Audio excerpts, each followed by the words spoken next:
CO2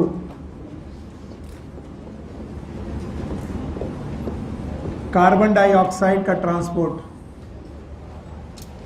जिसका gradient बनता है। आपके पास किताबें कितनी भी बड़ी हों, कितने भी अच्छे नोट्स हों, अगर दिमाग में कुछ चीजें नहीं चल रही तो आप मरेंगे ही, 100% मरेंगे, उसमें कोई डाउट ही नहीं। आप बोलते हो सर हमें नोट्स बनाने दीजिए, नोट्स तो आपने बहुत पढ़े, किताबें बोलती नहीं है, ब्रेन बोल सकता है आपको अंदर ही अंदर। ये होगा, बताओ, टिश्यू से एल्वुलाई की तरफ क्या चली, CO2, और 3 तरीके याद हैं? तो ग्रेडियंट हमेशा from tissue to alveoli, so we can write it tissue to alveoli, alveoli. और इसीलिए पहला फॉर्म पढ़ाना मुश्किल है ही नहीं। पहला फॉर्म इट इज डिसॉल्व, और पहले ही बताया जा चुका है 7%, just because solubility of the CO2 is more than oxygen. Solubility of CO2 is more for more than O2। कितना गुना? 20 से 25 गुना। इसीलिए डिसॉल्व फॉर्म कम है कि ज्यादा है? ज्यादा। और दूसरा फॉर्म है, द दूसरा form, this first form it is dissolve form, the second form is bicarbonate. तो पहली एक बात ध्यान सुन लो, ये जो बाइकार्बोनेट फॉर्म है, एवरीवन, बाइकार्बोनेट जो फॉर्म है ये भी ट्रेवल प्लाज्मा में ही करता है। लेकिन ये जो प्लाज्मा में डिसॉल्व फॉर्म चल रही है CO2 के फॉर्म में डिसॉल्व है, और यहां पर CO2 के बजाय प्लाज्मा में किस फॉर्म में है? बाइकार्बोनेट। तो मैं बच्चों से कहता हूं कि बच्चा एज्यूम करना बहुत जरूरी है। एज्यूम्शन अच्छे हैं तो आपको बहुत अच्छी तरीके से आ जाएगा। आपको मालूम है इस तरफ से जब ब्लड घुसा था तो ये कैसा था? ऑक्सीजनेट। बहुत बढ़िया, मजा आ रहा है भाई। यहां पर कैसा था? ऑक्सीजनेट। और जब यहां से निकला डीऑक्सीजनेट। और इस दौरान टिश्यू ने कोई बदतमीजी की? चलो भाई, बदतमीजी दोनों तरफ की देखते हैं। जब ऑक्सीजनेटेड गया था तो अब हम केवल CO2 लिखेंगे, O2 नहीं लिखेंगे, क्योंकि जब O2 पढ़ रहे थे तो केवल क्या लिख रहे थे? O2। तो अब हम केवल CO2 लिखेंगे। बताओ, ऑक्सीजनेटेड ब्लड में CO2 कितनी? हाँ सर, जब यहां पर आए तो ब्लड में 40 mm ऑफ Hg है CO2, और टिश्यू में सर 45 है, 45 mm ऑफ Hg, याद है?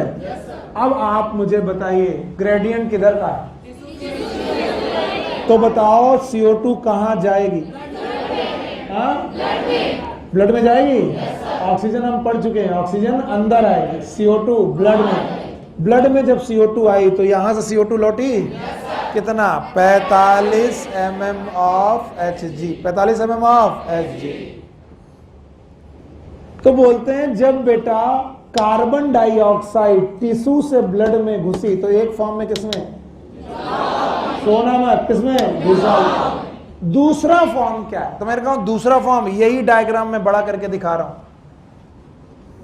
ये रही blood vessel. Let's suppose this is a blood vessel.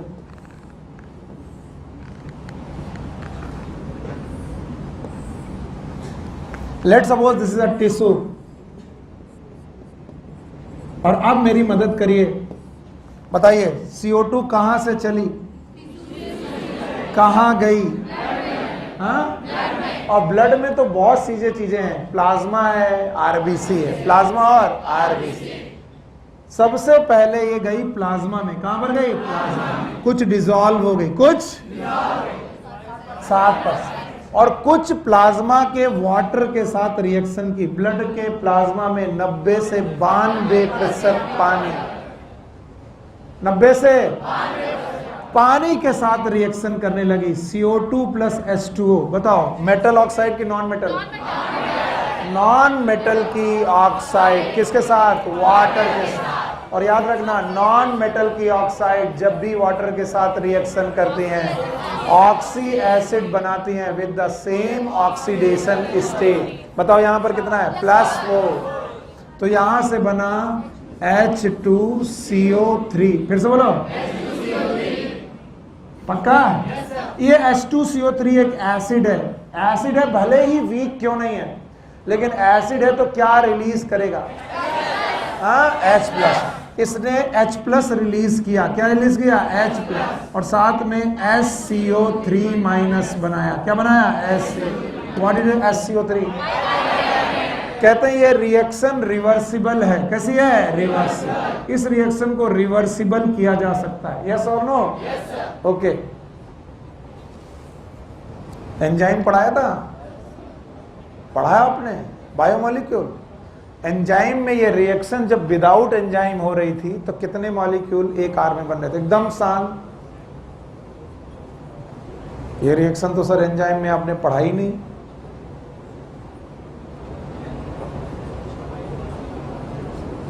क्यों तहजीब नहीं पढ़ा?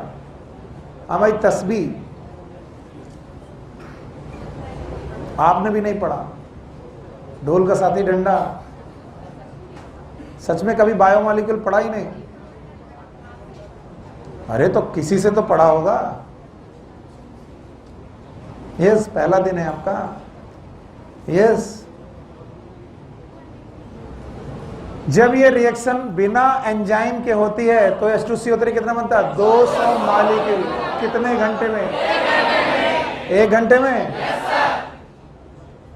पर यही रिएक्शन जब एक एंजाइम की प्रेजेंस में हो, कौन सा एंजाइम? Carbonic anhydrase. फिर से बोलो, एंजाइम का नाम याद रखिएगा, कार्बोनिक एनहाइड्रेज। तो ये रिएक्शन स्लो होती कि फास्ट? फास्ट। बैठिए, कितना फास्ट? 6 लाख मॉलिक्यूल पर सेकेंड। मैं यहां रुकूंगा और तुमसे बार बार पूछूंगा, बुरा कितना भी लगे। अगर ये रिएक्शन बिना एंजाइम के हो, किसके?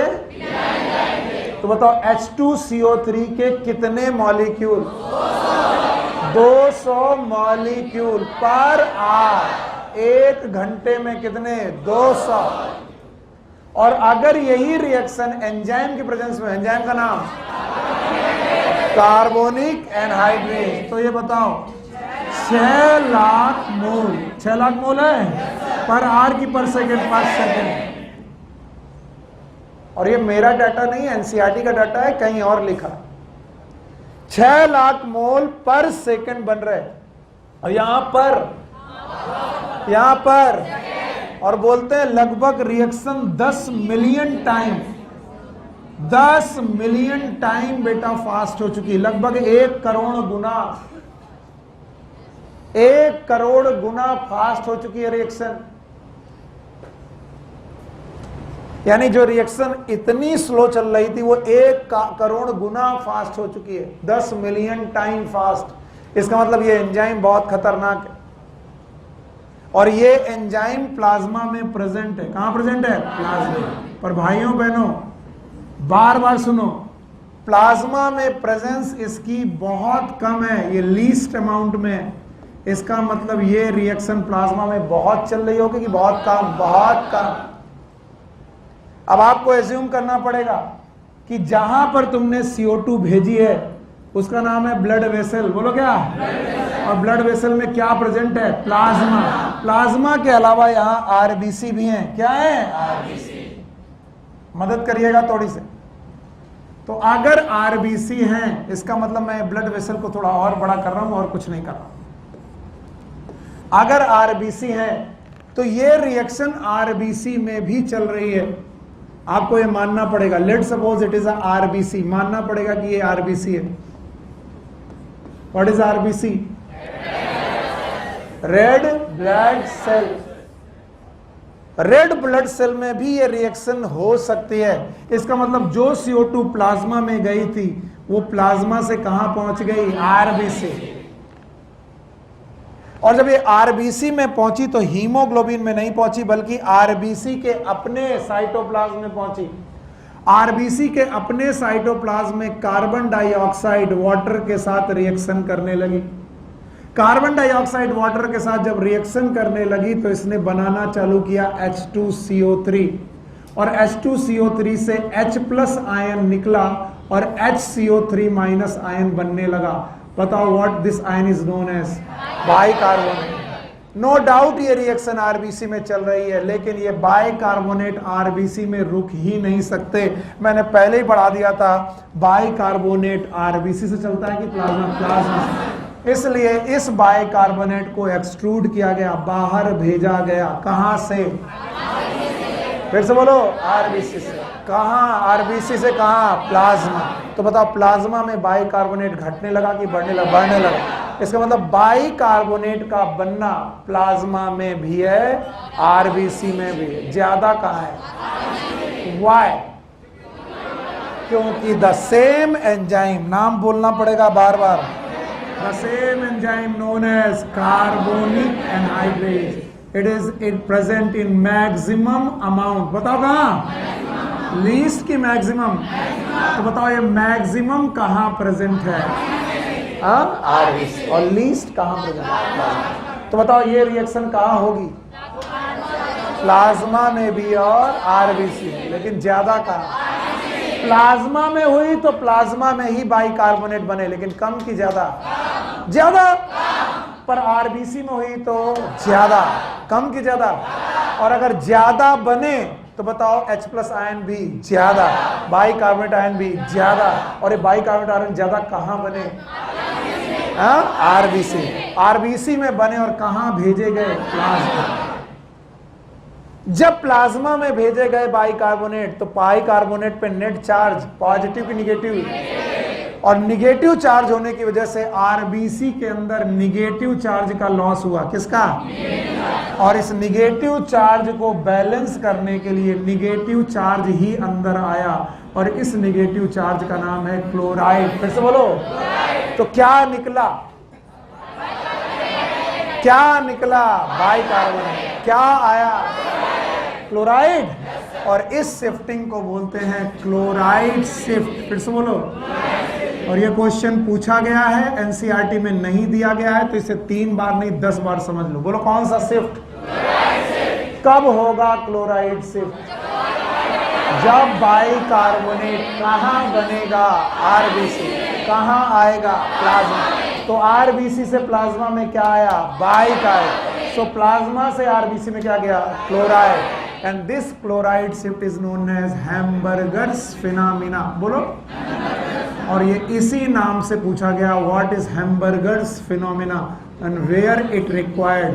कब रिक्वायर होता है? बोलो कब रिक्वायर होता है? जब बाइकार्बोनेट कहां बना?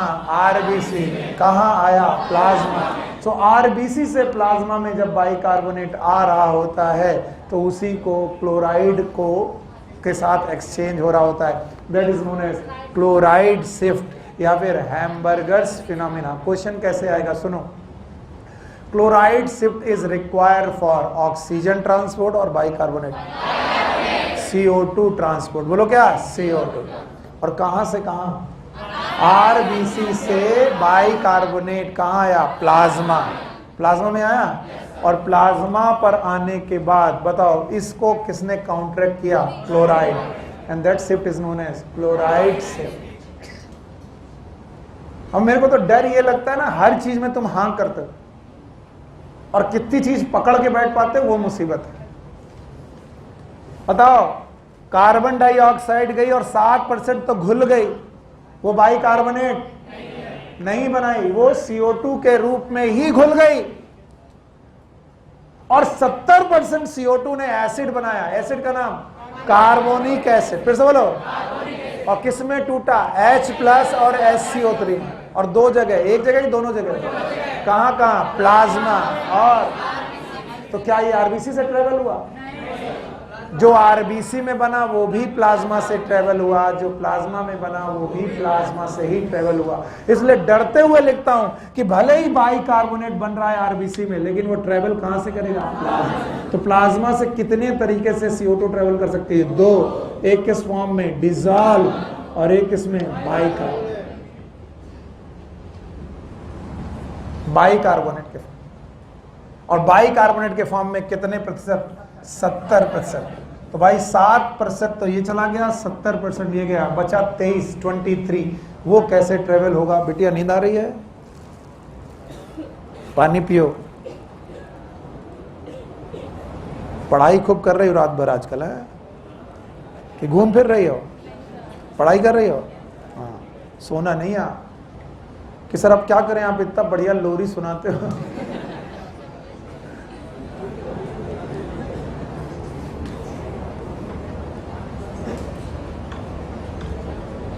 तो ह्यूमन फिजियोलॉजी की खास बात है, हर बच्चे को लगता है कि उसे आ रहा है, बहुत आ रहा है, और जब क्वेश्चन बनता है तो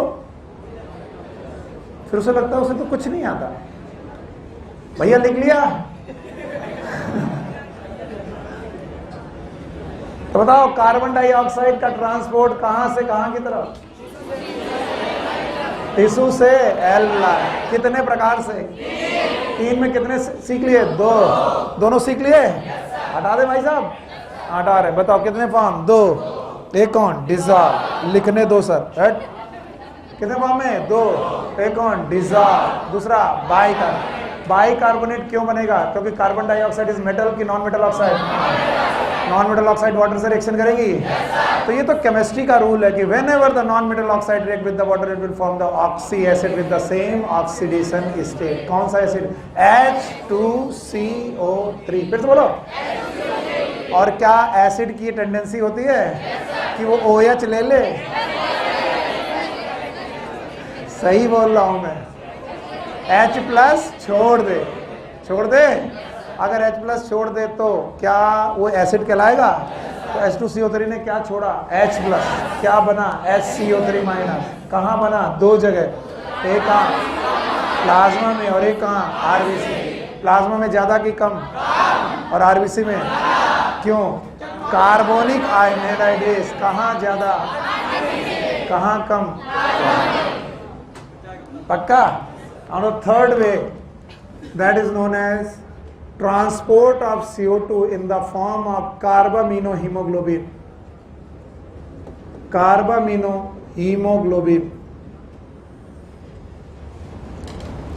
When hemoglobin is attached with CO2, जब कभी हीमोग्लोबिन में ऑक्सीजन की बजाय क्या जुड़ जाए? CO2, then this is known as carbaminohemoglobin. फिर से बोलो।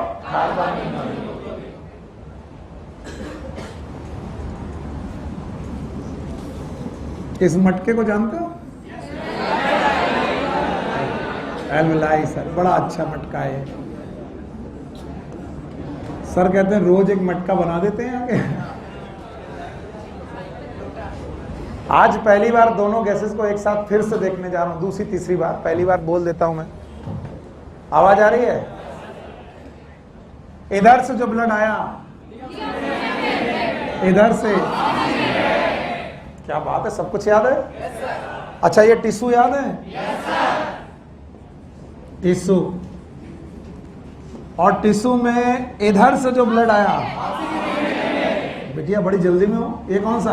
ऑक्सीजन। और ये वाला लिख रहे, इधर वाला डीऑक्सीजनेटेड गए, ऑक्सीजनेटेड लौटे। याद आया? ऑक्सीजनेटेड गए, डीऑक्सीजनेटेड लौटे। पक्का? और ऑक्सीजन में तो तुम देख ही चुके हो। सान ऐसे कर रहे हैं। हाँ आओ सान, आओ आगे आओ। आओ मेरे बच्चे, तुमसे बहुत उम्मीदें हैं कि तुम मेरा नाम रोशन करोगे। भले ही मेडिकल कॉलेज में ना लो, काका दोगी गलियों में तो कर ही दोगे। बस यहीं रहना, यहीं रहना। नहीं, यहीं खड़े होकर जवाब देना है, फिर वापस लौटना। नहीं, वो बताएगा नहीं। सैटरडे को क्लास नहीं किया था इसीलिए बुलाया है, और तुम हमको बेवकूफ समझे हो। डंडा है? ऑक्सी हीमोग्लोबिन, ये रहे हीमोग्लोबिन भैया। HB याद आया? HB ने क्या देखा कि PO2 कम है, PCO2 कम की ज्यादा? कम है। पांचों फैक्टर बोलने और छोड़ दूंगा। यहां पर 5 कौन कौन से फैक्टर?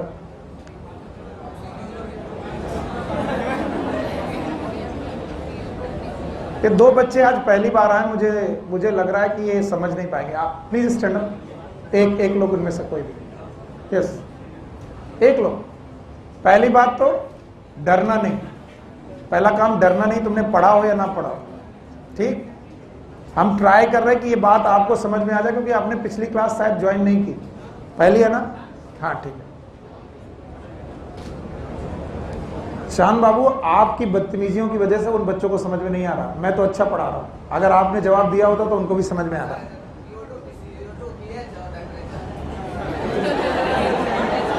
कौन बताया? देखना वो पहले दिन आई और तुमसे अच्छा बताएगी। बेटिया यहां पर सांस लेने पर एल्वुलाई के पास ऑक्सीजन आई, कहां से? एटमॉस्फेयर। तो ऑक्सीजन कम होगी कि ज्यादा? ज्यादा। देखो बता दिया।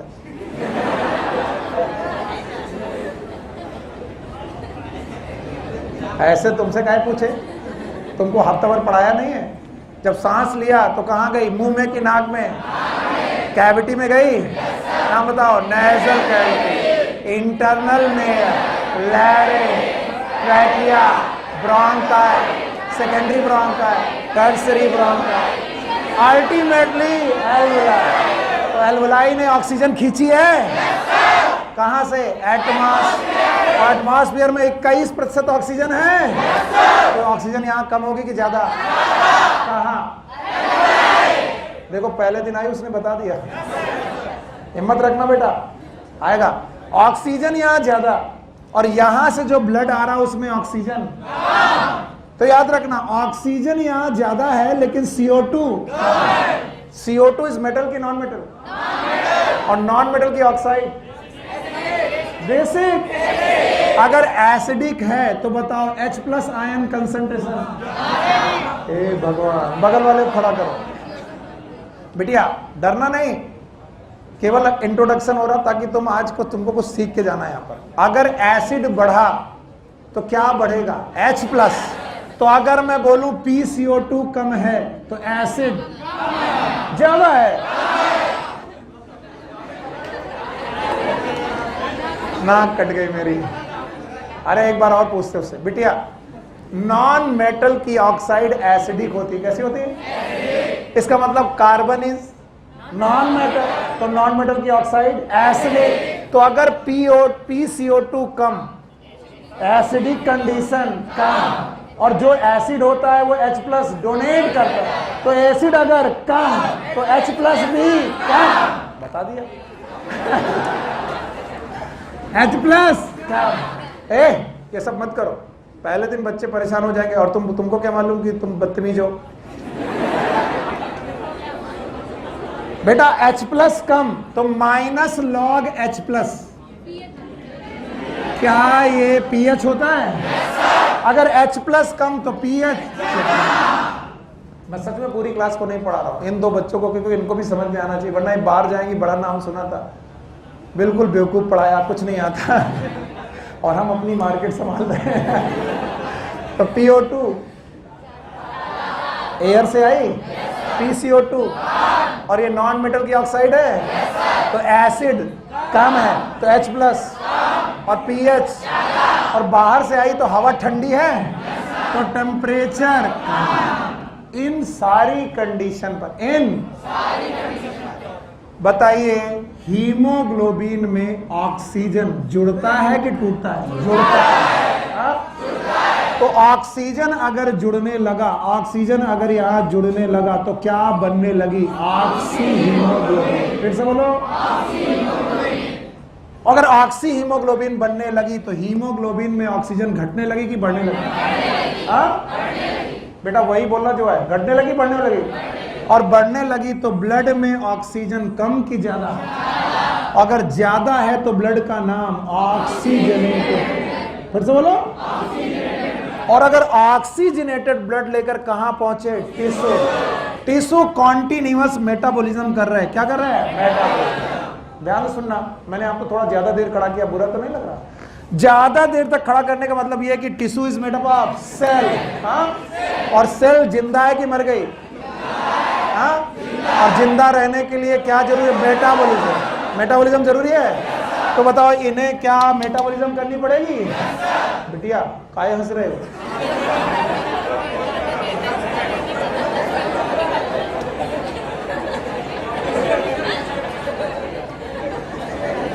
अगर वो आज सही नहीं बता पाई तुम मार पड़ोगा। बताओ टिश्यू में CO2 घटा कि बढ़ गया? बढ़ गया। हाँ, टिश्यू में CO2 बढ़ गया, लेकिन यहां से CO2 बढ़ा था कि कम था? कम था। हाँ? CO2 कम था कहां? ब्लड में। टिश्यू में CO2 बहुत बढ़िया। और टिश्यू में CO2 ज्यादा, तो टिश्यू में ऑक्सीजन कम। और ये भाई साहब क्या लेके आ रहे हैं? ऑक्सीजन। ऑक्सीजन। ऑक्सीजन कहाँ ज्यादा, कहाँ कम? तो टिश्यू कहेगा हमें ऑक्सीजन दो। ऑक्सी हीमोग्लोबिन कहेगी ऐसे ना देंगे, हम तभी देंगे जब आप हमको बताओगे कि बोहर इफेक्ट लग रहा है कि नहीं। यही बात है जो मैं 2 दिन से पढ़ा रहा हूं। कौन सा इफेक्ट? और बोहर इफेक्ट तब लगता है जब कंडीशन क्या हो? बोलो क्या हो? PO2 कम। उल्टा देखो, यहां PO2, यहां PCO2। अगर PCO2 ज्यादा तो H+ आयन ज्यादा, pH कम। और यहां चल रही है मेटाबॉलिज्म, यहां चल रही है मेटाबॉलिज्म, तो टेम्परेचर ज्यादा। अगर ऐसा हुआ, जमाई बड़ी लंबी तुम्हारी, अगर ऐसा हुआ तो क्या लगेगा? Bohr effect. और बोहर इफेक्ट लगा तो हीमोग्लोबिन ऑक्सीजन को टाइटली पकड़ेगा कि लूजली? तो पकड़ेगा कि छोड़ेगा? तो बताओ हीमोग्लोबिन से ऑक्सीजन किधर गई? This is a Bohr effect. और जैसे हीमोग्लोबिन से ऑक्सीजन टिश्यू की तरफ जाने लगी, हीमोग्लोबिन खाली होने लगी। पक्का? तो CO2 कह रही बहन किसको लेके आई थी? बोले O2 को। छोड़ दिया? बोले हाँ। खाली हो? हाँ। कहां जा रही हो? एल्वुलाई में। हमको लेते चलो। समझ गए? तो बताओ जैसे हीमोग्लोबिन ऑक्सीजन को रिलीज करने लगेगी, हीमोग्लोबिन खाली होने लगेगी। और इसको देखकर CO2 चांस मारेगी और किसमें जुड़ेगी? और क्या बनाएगी? HbCO2। तो बोहर इफेक्ट अगर ऑक्सीजन डिलीवर करने में मदद कर रहा है तो हम दूसरी तरीके से कह सकते हैं कि वो हीमोग्लोबिन को खाली कर रहा है। क्या कर रहा है? क्योंकि उसने हीमोग्लोबिन से क्या निकाल दी? ऑक्सीजन। तो अगर ऑक्सीजन निकली तो हीमोग्लोबिन खाली हो गई। तो इस खाली हीमोग्लोबिन में कौन जुड़ने लगे? CO2। क्योंकि टिश्यू में CO2 कम थी कि ज्यादा? नहीं आया? सच बताना। आया? बैठो, अभी पूछेंगे बाद में। और तुम पढ़ना लिखना चालू कर दो, कुछ फायदा नहीं इन त्योहारों में। तुमको 2-3 त्योहार जाने चाहिए, ईद, बकरीद, होली, दिवाली, बस। हाँ चलो जाओ। प्रतीक, अरे नहीं देखो, बदतमीजी मत करो शान। यहाँ पर गर्ल्स बैठी हैं जो मेरी सिस्टर्स हैं। अगर कोई भी ऐसा आप शब्द बोला तो कान के नीचे रैप्टा देंगे भाई। स्लैप। अरे वाह। मैं केवल ये बताना चाह रहा था कि जो पहले दिन आए हुए बच्चे हैं और तुम जो पिछले 2-3 महीने से पढ़ रहे हो, उनमें कोई फर्क नहीं। जितना तुम्हें नहीं आता उतना उनको भी नहीं आता। एक क्लास छोड़ने से तो बेटा जिंदगी बर्बाद हो जाती है।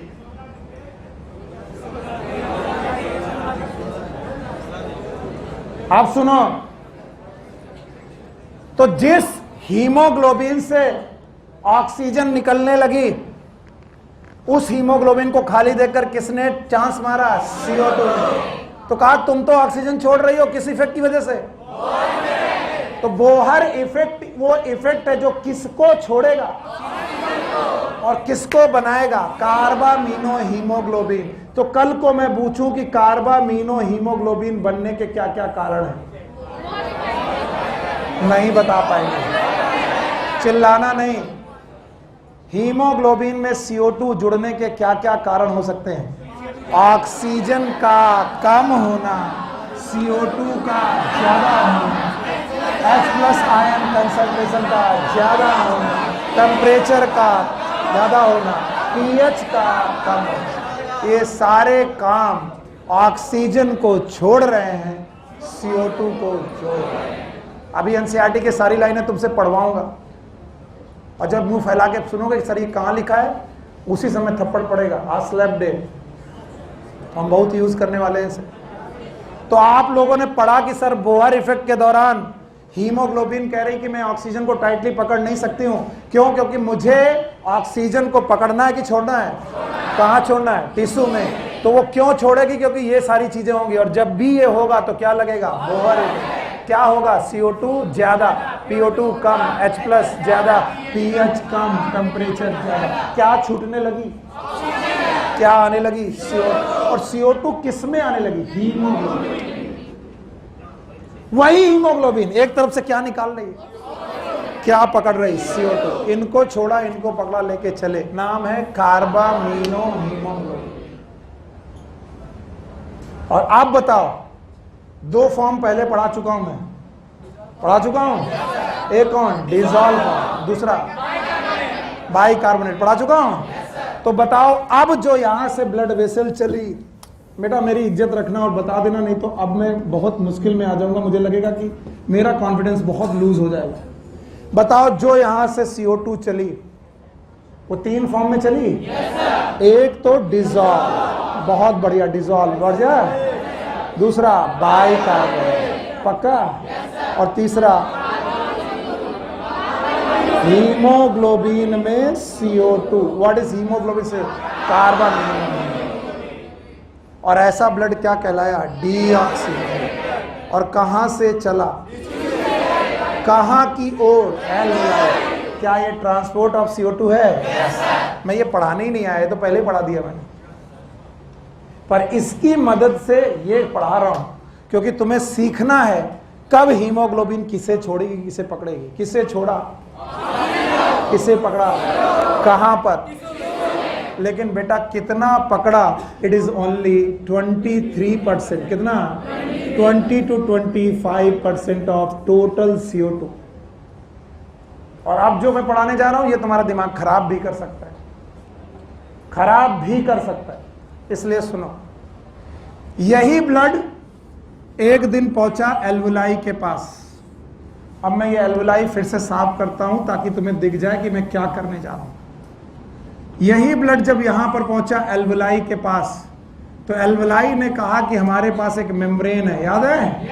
नाम है डिफ्यूजन मेम्ब्रेन। डिफ्यूजन मेम्ब्रेन में 3 लेयर है, एंडोथीलियम, बेसमेंट मेम्ब्रेन और स्क्वैमस एपिथेलियम। एक CO2 ने कहा देखो हमारा काम बढ़िया है, हम डिसॉल्व होके आई थी और हम घुले हुए हैं, और डिसॉल्व होने की वजह से, सॉल्युबिलिटी की वजह से हम तो भैया निकल लिए। कितना परसेंट? 7% CO2 ने कहा because I am dissolve condition. और सॉल्युबिलिटी डिफ्यूजन को बढ़ाती है। 3 बातें जो डिफ्यूजन को बढ़ाती थी, पिछले पढ़ाया था। कंसंट्रेशन ग्रेडियंट, सॉल्युबिलिटी, थिकनेस, पक्का। तो बोले देखो, जिनका पहला दिन है वो भले परेशान हो जाएं, लेकिन तुम लोग सही ढंग से बोलो ताकि उनको समझ में आए कि ठीक है। बताओ, CO2 यहां से निकल गई, कौन सी वाली? डिसॉल्व। अब आई जो CO2, अब जो CO2 आई इसका नाम है कार्बामीनो। What is कार्बामीनो? HbCO2। और इसको अगर नहीं समझा तो गए काम से। HbCO2 को देखकर रिवर्स बोहर इफेक्ट लगा। ये कोई इफेक्ट नहीं, इस नाम का कोई इफेक्ट नहीं पाया जाता। मैं तुम्हें पढ़ा रहा हूं रिवर्स। क्या लगा? रिवर्स। और यहां हो रही थी डिसोसिएशन। क्या हुआ था? और यहां होगा एसोसिएशन। किसका? क्योंकि यहां ऑक्सीजन ज्यादा है। और बोला जब PO2 ज्यादा, बहुत बढ़िया, PO2, PCO2, H+ कम, pH, टेम्परेचर कम। तो जब भी ऐसा होगा, हीमोग्लोबिन कहेगी मुझे CO2 जोड़नी की ऑक्सीजन? ऑक्सीजन। डिसोसिएशन क्या? ऑक्सीजन। पर उसने देखा कि Hb में कौन जुड़ा है? CO2। तो उसे किसे जोड़ना है? तो किसे छोड़ना पड़ेगा? CO2। तो उसने क्या जोड़ा और किसे छोड़ा? CO2। और जैसे ही बेटा O2 जोड़ा, यहां पर क्या बना? HbO2। What is HbO2? Oxy haemoglobin. शुरुआत में बहुत कम बनी ऑक्सी हीमोग्लोबिन, क्योंकि उस जगह कौन बैठा हुआ था? CO2। लेकिन भाइयों बहनों, ये रूल भूलना मत, चाहे जिंदगी खत्म हो जाए भूलना मत, एमबीबीएस तक काम आएगा। जैसे ही ऑक्सी हीमोग्लोबिन बना, it will behave like strong acid.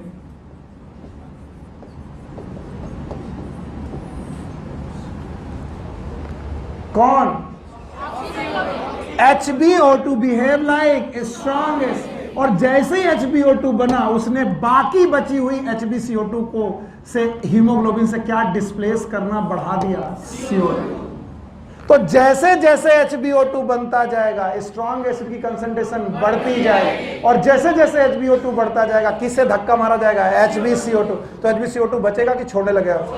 और छोड़ने लगेगा तो क्या खाली होने लगे, Hb, और Hb खाली होने लगे तो क्या आने लगेगी, ऑक्सीजन। ये अजीब अजीब पॉजिटिव रेगुलेशन है। सर नहीं आया, फिर से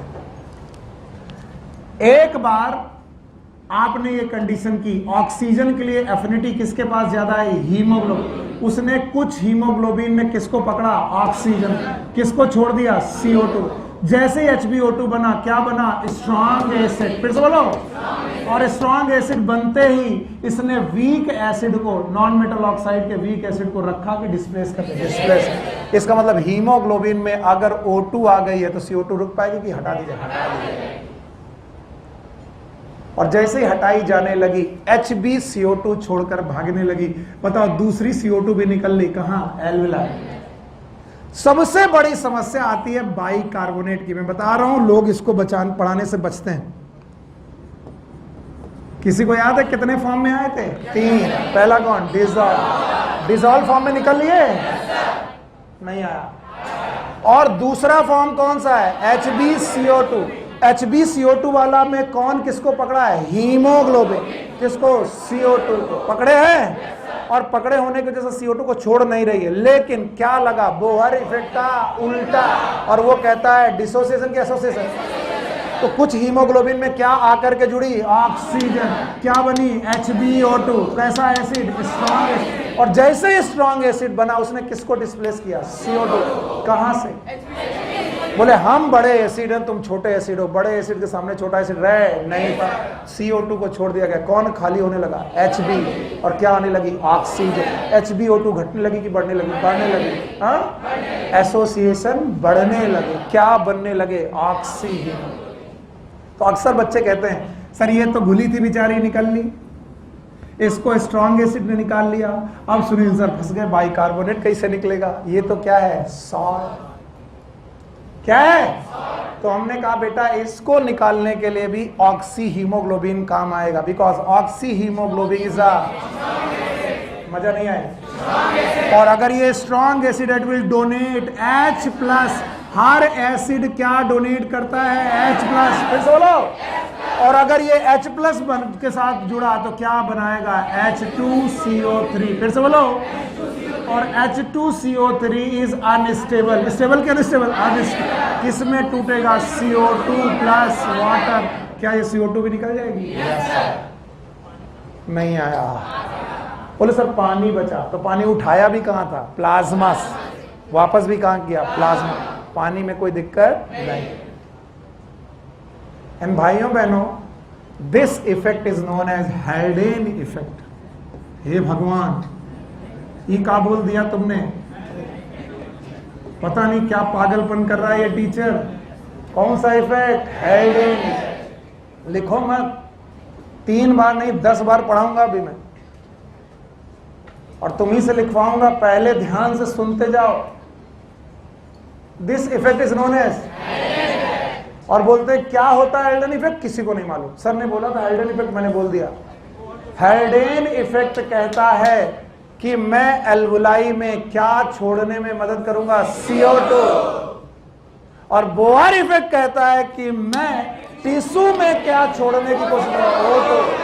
तो Bohr effect is for the delivery of oxygen to the, and Haldane effect is the delivery of CO2 to the alveoli. तो क्या आई, ऑक्सीजन। क्या निकल रही, CO2। आई किस इफेक्ट से, गई किससे, कौन गया, कौन आया, अभी भी नहीं आया। Haldane effect is Haldane effect is, ध्यान सुनना, it is behaviour of oxyhaemoglobin is acidic, this effect is known as Haldane. और इतना लोग समझ नहीं पाते, उसको जगाओ। या तो मैं बहुत पका रहा हूं आज, और या तो तुम पिछली 2-3 क्लासेस छोड़ चुके हो। कैसी हो? यस यस, मैं बहुत पका रहा हूं, पहले क्लासेस छोड़ दिए हो, फिर भी नींद आ रही, इसका मतलब तीसरा इशू है। कल रात भर का नाचते रहे हो, खूब पढ़े हो, ये तो रेयरेस्ट बात है। शाबाश, बैठो। तो बोलते हैं what is हेल्डन effect? हेल्डन effect is the effect which says oxyhaemoglobin behave like strong acid. देखो मैंने जानबूझ के किया है, और अब अगर आपने बना दिया तो आपको आ गया, नहीं तो नहीं आया। ये बताओ क्या है? यहां PO2 PCO2 ये कंडीशन है। और अब हमारे बच्चे ये तो बता ही सकते हैं, यहां से जो ब्लड आ रहा, ऑक्सीजन है कि डीऑक्सीजन? पता नहीं सर, गड़बड़ कर रहे हो। ऑक्सीजन है कि डीऑक्सीजन? डीऑक्सीजन। जिसमें CO2 एक प्रकार से कि 3 प्रकार? तीनों प्रकार याद हैं? मुझे डर लग रहा, तीनों याद हैं? एक और डिजॉल्व CO2 के फॉर्म में है। इसके अलावा बाइकार्बोनेट और कार्बामीनो हीमोग्लोबिन। अगर नहीं आता तो तुम मरे हो। HbCO2, हीमोग्लोबिन में क्या जुड़ा है? HbCO। चाहे जितना अच्छा पढ़ाओ, वहां जमाई मार रहा है, इसका मतलब उसे कुछ नहीं आ रहा। खड़े हो तुम? यस। HbCO2 कैसे बना बताओ?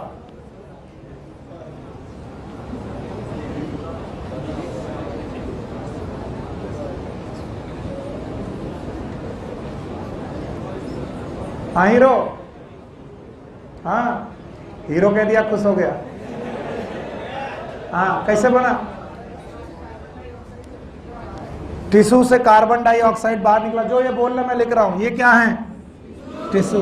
हाँ, टिश्यू से कार्बन डाइऑक्साइड निकला बाहर, तो क्यों Hb पे? Hb तो पता O2 है, क्यों छोड़ेगी ऑक्सीजन? Hb पर क्या है? O2। तो ये ऑक्सीजन छोड़ेगी? क्यों छोड़ेगी? बोहर इफेक्ट जाने बिना CO2 का ट्रांसपोर्ट जान पाना नामुमकिन है। और आप लोग चीजों को अलग अलग पढ़ते हो। शाबाश, बैठो, आप भी बैठिए। जब तक हीमोग्लोबिन खाली नहीं होगी, ये एक ट्रक है, हीमोग्लोबिन एक ट्रक है जिसमें क्या भर के ला रहे हो? जब तक ट्रक खाली नहीं हो गया, नया सामान चढ़ाया नहीं जाएगा। तो HbO2 ने O2 खाली करना क्यों चालू किया? Bohr's effect. और बोहर्स इफेक्ट कहता है ये तभी लगेगा जब बाहर की तरफ CO2 ज्यादा, O2 H+ ज्यादा, pH कम, टेम्परेचर ज्यादा। क्या टिश्यू में सब कुछ है? इसलिए हीमोग्लोबिन कहेगी हमें ऑक्सीजन नहीं रखना, हमें ऑक्सीजन छोड़ना है। और ऑक्सीजन छोड़ा तो हीमोग्लोबिन खाली हो जाएगी। ये ट्रक भरा है कि खाली? इसी ट्रक पे चांस मारेगा कौन? CO2। और CO2 कहेगा हमें लेते चलो, और CO2 जुड़ जाएगा, नाम बताओ? कार्बामीनो हीमोग्लोबिन। और मैं चाहे जितना चिल्ला लूं, जब तक तुमको ये नहीं मालूम होगा कि कार्बामीनो हीमोग्लोबिन किस वजह से बनेगी, तब तक तुम्हें कुछ नहीं आता। किस वजह से बनेगी? अब ये बोलो, कार्बामीनो हीमोग्लोबिन कब बनेगी? जब CO2 ज्यादा, O2 कम, H+ ज्यादा, pH कम, टेम्परेचर ज्यादा। ये सारा काम क्या बनाएगा? HbCO2। नाम क्या है? कार्बामीनो हीमोग्लोबिन। यहां पहुंचे? कितने लोग? एक की तीन। अब तीनों लोग में ऑक्सीजन जो डिजॉल्व थी, चांस मारा, निकल लिया। ऑक्सीजन की CO2 बोले हम तो निकले। क्यों? क्योंकि हम किसी के साथ जुड़े, हम तो केवल घुले हैं कहां पर? प्लाज्मा। हम तो निकल लिए। HbCO2 बोली हम भी तो हैं। बोले तुम्हारा काम जाने। HbCO2 हो तुम आए अकेले हो कि जुड़ के आए हो? जुड़ के। किसके साथ? हीमोग्लोबिन। और जब तक हीमोग्लोबिन तुम्हें छोड़ेगा नहीं तुम बाहर नहीं निकल पाओ। हम तो निकल लिए, हम तो प्लाज्मा में थे। तो इसने कहा कि यार हमको CO2 छोड़ेगा कैसे? हम हीमोग्लोबिन को हीमोग्लोबिन CO2 को छोड़ेगा कैसे? बोले यहां पर लगेगा रिवर्स ऑफ ग्राफ, राइट की लेफ्ट, एफिनिटी ज्यादा। किसके लिए? ऑक्सीजन। ऑक्सीजन के लिए एफिनिटी ज्यादा। तो बताओ हीमोग्लोबिन, कुछ हीमोग्लोबिन किसके साथ जुड़ जाएगी? ऑक्सीजन। क्या बनाएगा? HbO2। फिर से बोलो। इसका नाम कार्बामिनो हीमोग्लोबिन है, इसका नाम ऑक्सी हीमोग्लोबिन। तो शुरुआत में ऑक्सी हीमोग्लोबिन बहुत ज्यादा बने कि कम, लेकिन जैसे ही ये कम बनी वैसे ये बिहेव की स्ट्रॉन्ग एसिड। फिर से बोलो। और स्ट्रॉन्ग एसिड बनना ही कौन सा इफेक्ट है? हेल्डेन। यही चिल्ला रहा हूं उतनी देर से।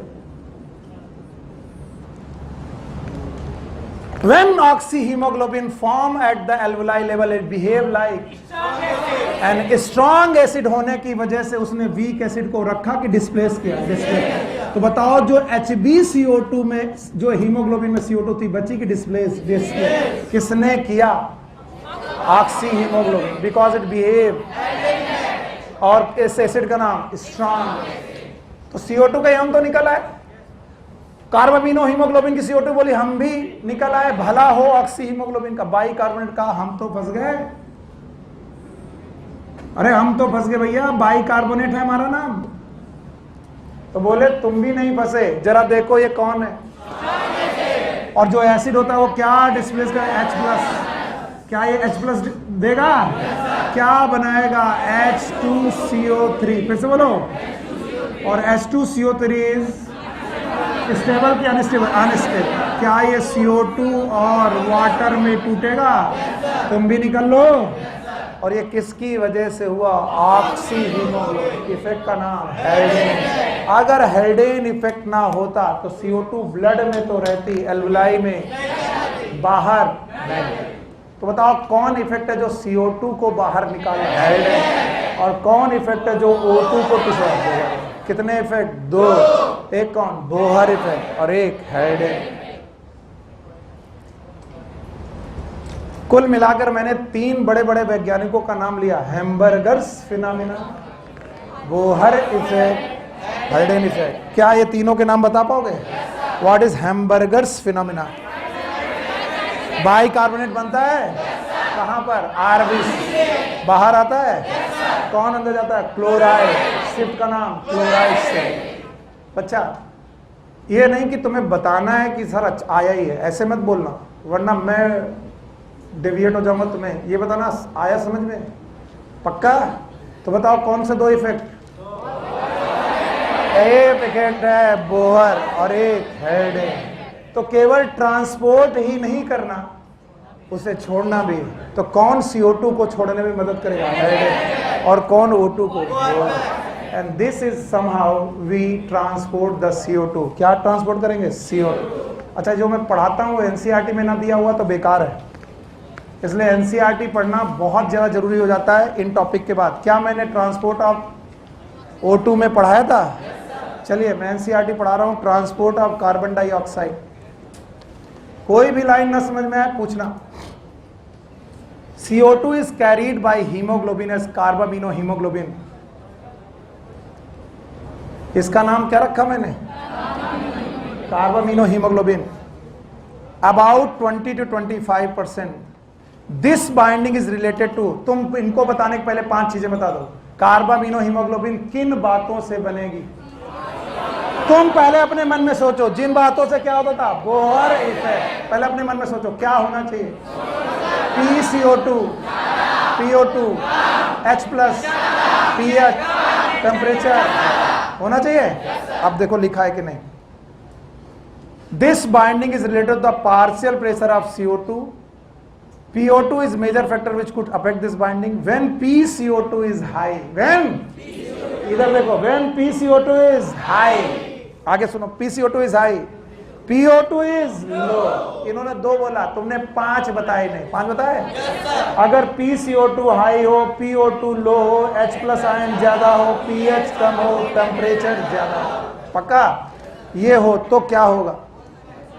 Bohr effect. उस समय क्या छूट रही होगी? ऑक्सीजन। क्या छूट रही होगी? CO। क्या बन रहा होगा? Carbamino haemoglobin. तो कार्बामिनो हीमोग्लोबिन बनाने के लिए क्या क्या फैक्टर है देखो, when PCO2 is high and PO2 is less in the tissue, more binding of carbon dioxide occur, and when PCO2 is low, idhar aao,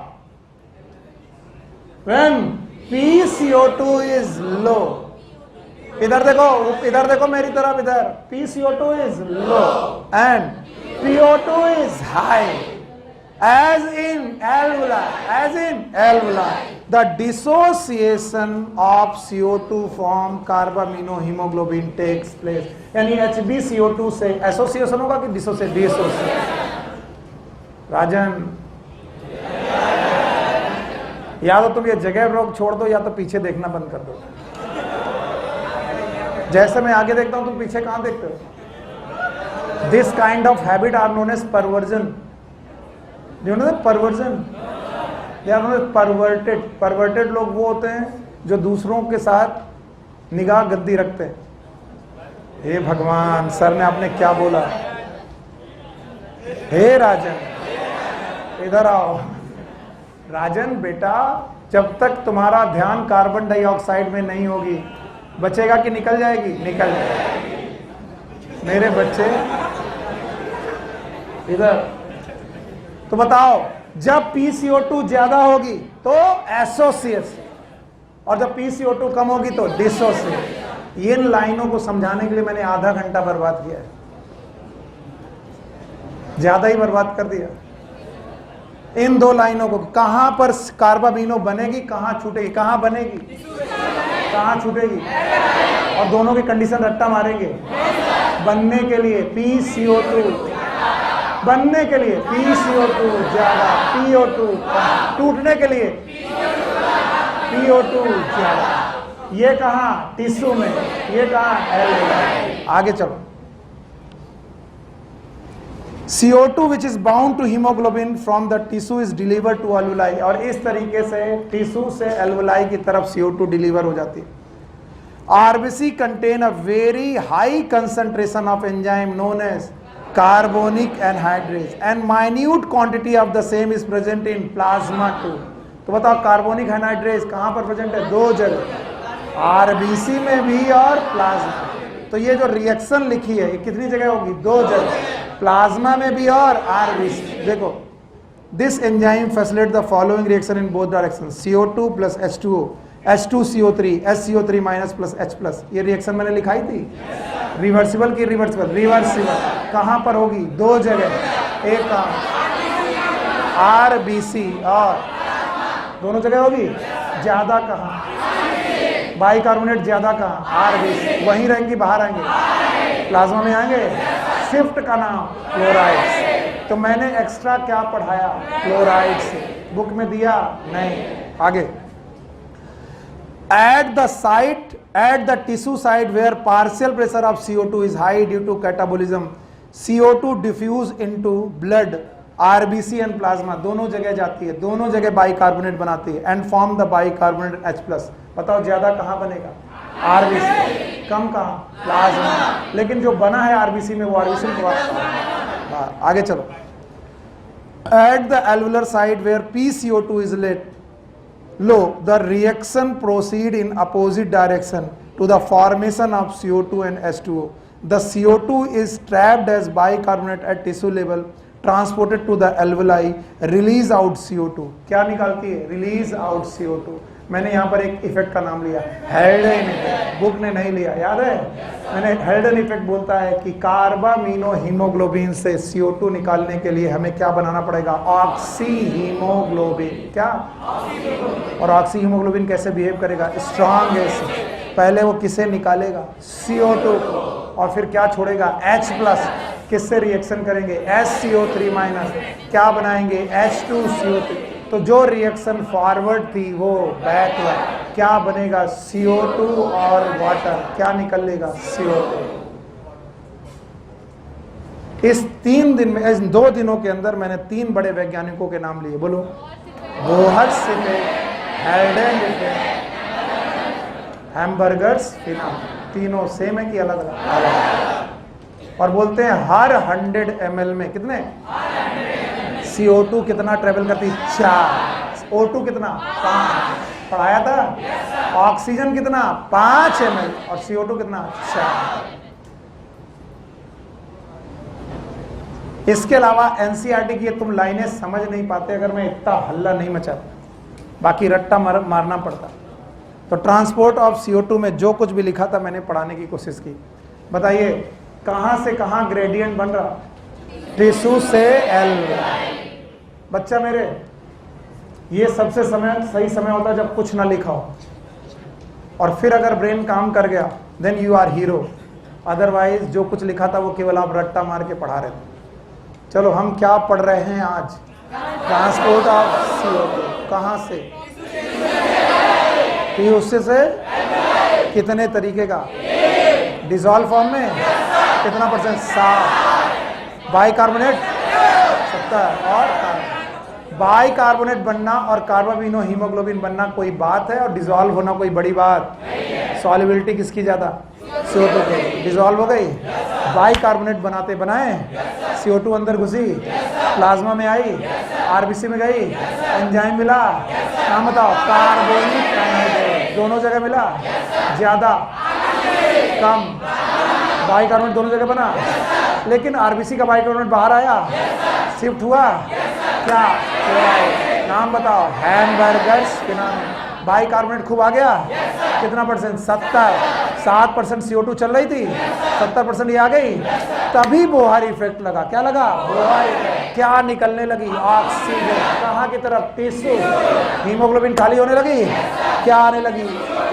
CO2 haemoglobin में आए। इसके लिए वही फैक्टर रिस्पॉन्सिबल है जो बोहर फैक्टर। यस और no?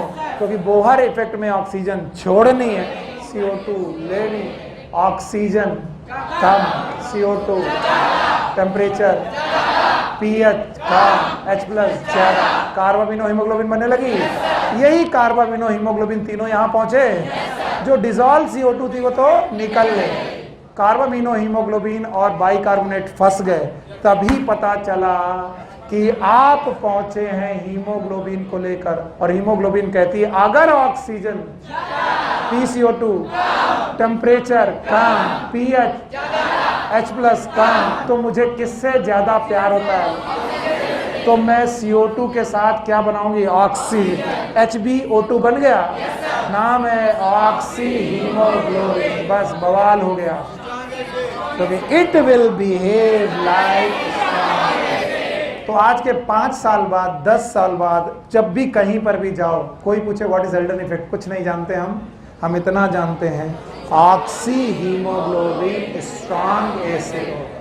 और जब तुम इतना फील करोगे तो अगला पॉइंट याद हो जाएगा। अगर स्ट्रॉन्ग एसिड है तो वो वीक एसिड को रखेगा कि हटाएगा? हटाएगा। और CO2 एक वीक एसिड है, तो बताओ उसे रखेगा कि हटाएगा?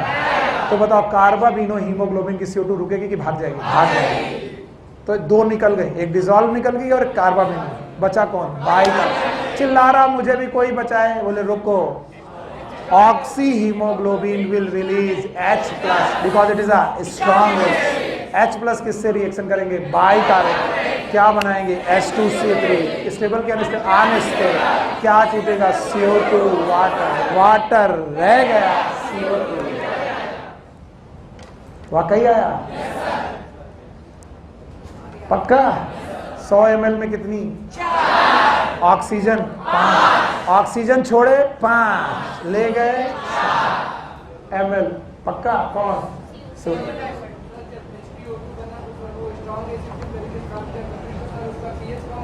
किसका? तो जैसे जैसे जैसे एल्वुलाई पे क्यों कम होगा? बन कहाँ रहा है? डंडा लाओ। बन कहाँ रहा है? ब्लड। तो ब्लड में pH कम हो रहा है, बिल्कुल होता रहेगा, लेकिन एल्वुलाई में तो बढ़ता रहेगा। एल्वुलाई में ऑक्सीजन की कमी नहीं आएगी, क्योंकि तुम सांस लेना रोक दोगे क्या? कि रुक जाओ सब कुछ एक्सचेंज हो जाने दो। कहां पर?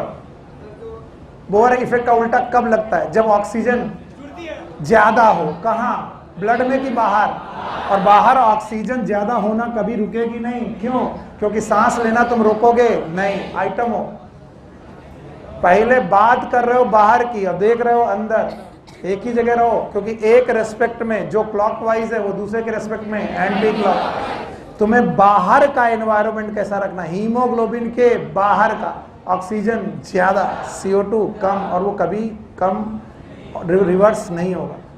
समझ गए? बैठो, हो गया? तो बताओ, हम लोगों ने 5 टॉपिक पढ़ने थे, 5 पढ़ लिए? ब्रीदिंग पढ़ ली? एक्सचेंज गैसेस पढ़ लिया? ट्रांसपोर्ट पढ़ लिया? तो इस तरीके से रेस्पिरेशन खत्म हुआ, एक्सेप्ट रेगुलेशन ऑफ ब्रीदिंग।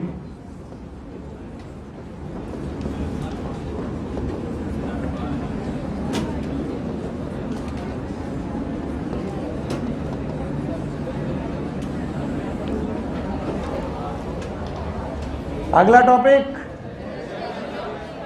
बातें मत करो बेटा, और एनसीईआरटी नहीं लाओगे तो अगली बार उठा के फेंक देंगे बाहर। और जो लोग भी मेरे नोट्स बना रहे हैं वो मरेंगे। यस, अक्सर टीचर कहता है जो मैं पढ़ाऊं वही बनाओ। मैं अकेला टीचर कहता हूं कि मेरे बातें मत लिखो, मैं जो बोल रहा हूं मत करो, केवल क्या पढ़ो? एनसीईआरटी। आपको एनसीईआरटी पढ़नी, उसमें मदद मेरी लग जाए तो अच्छा है। और जो मेरे नोट्स पढ़ेगा वो मरेगा। दोनों पढ़े, लेकिन पहले एनसीईआरटी। बताओ, मैं अपनी एडवर्टाइजमेंट निगेटिव कर रहा हूँ? यस, बिकॉज सिलेक्शन हमें तुम्हारा चाहिए। मैं कितना अच्छा पढ़ाता हूँ इस बात पे मैटर नहीं करेगा, एनसीईआरटी में क्या लिखा है वही आने वाला है। ओके? और जब आप किसी का नोट आकाश पाताल पता नहीं कहां कहां का लेकर के बैठते हो, तो हमें मालूम चल जाता कि तुम गए काम से। तुम्हें अब कोई नहीं बचा सकता। आओ, रेगुलेशन ऑफ ब्रीदिंग। बोलते हैं ब्रीदिंग के 2 मुख्य प्रोसेस हैं। One is known as inspiration और दूसरा एक्सपायरेशन। बातें चालू ना? और तुमको लग रहा है कि तुम बहुत अच्छा कर रहे हो। सांस लेना और सांस छोड़ना। कैविटी याद है? yes, thoracic cavity. अभी देख ले, चेक कर ले, ये वाली बोन, ये चेस्ट बोन है, yes, वर्टिब्री है, yes, रिब्स है, नीचे नेक है। yes, अगर थोरैसिक कैविटी का वॉल्यूम, प्रेशर, बाहर प्रेशर, तो उच्च वायु दाब से निम्न वायु दाब। इंस्पायरेशन के इंस्पायरेशन के लिए थोरैसिक कैविटी का वॉल्यूम बढ़ाना पड़ेगा। बढ़ाना पड़ेगा। इसके लिए इंटरकॉस्टल मसल है, एक्सटर्नल इंटरकॉस्टल मसल। और कौन है? डायाफ्राम। याद है? ये इतना तुम बोल देते हो, तुम्हारा सर को जीवन मिल जाता। ये बोन का नाम, ये क्या ये वर्टिब्री है? ये डायाफ्राम।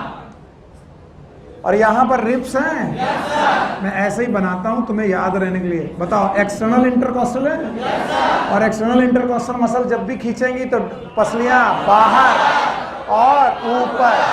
तो बताओ, जिस समय पर रेस्पायरेशन होगा, इंस्पायरेशन, उस समय सबको मालूम है डायाफ्राम कॉन्ट्रैक्ट होगा, ऊपर जाएगा कि नीचे?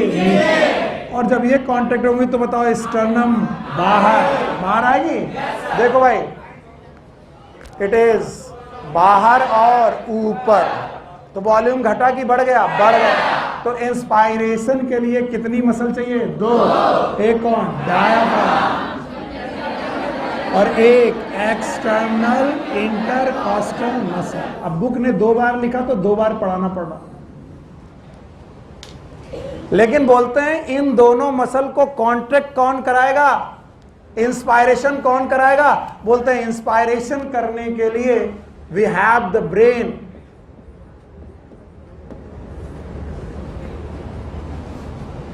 अभी डर है मुझे कि तुम समझा पाओगे। मेरी तरफ देखो, the brain which is visible from outside it is fore brain, बोलो फिर से बोलो, back side it is hind brain, फिर से बोलो, और बीच में, तो हम लोग मिड ब्रेन बाहर से देख नहीं सकते क्योंकि हाइंड ब्रेन और फोर ब्रेन के बीच में दबा हुआ डब्बा है मिड ब्रेन।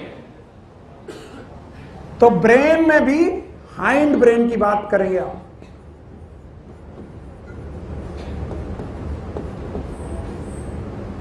मैं किसकी बात नहीं कर रहा हूं, फोर ब्रेन और मिड ब्रेन की बात नहीं कर रहा हूं, किसकी, हाइंड ब्रेन। और हाइंड ब्रेन में दो हेमिस्फीयर है, these are known as cerebellum, cerebrum, they are known as cerebellum. Sorry, मेरी जो भी डायग्राम है इसके लिए मैं माफी मांगता हूं, लेकिन आपको ऐसे ही याद रखना पड़ेगा, cerebellum. Cerebellum is the part of, इन दोनों को जोड़ने वाला तितली जैसा, बटरफ्लाई जैसा structure, it is known as pons. फिर से बोलो, पॉन्स।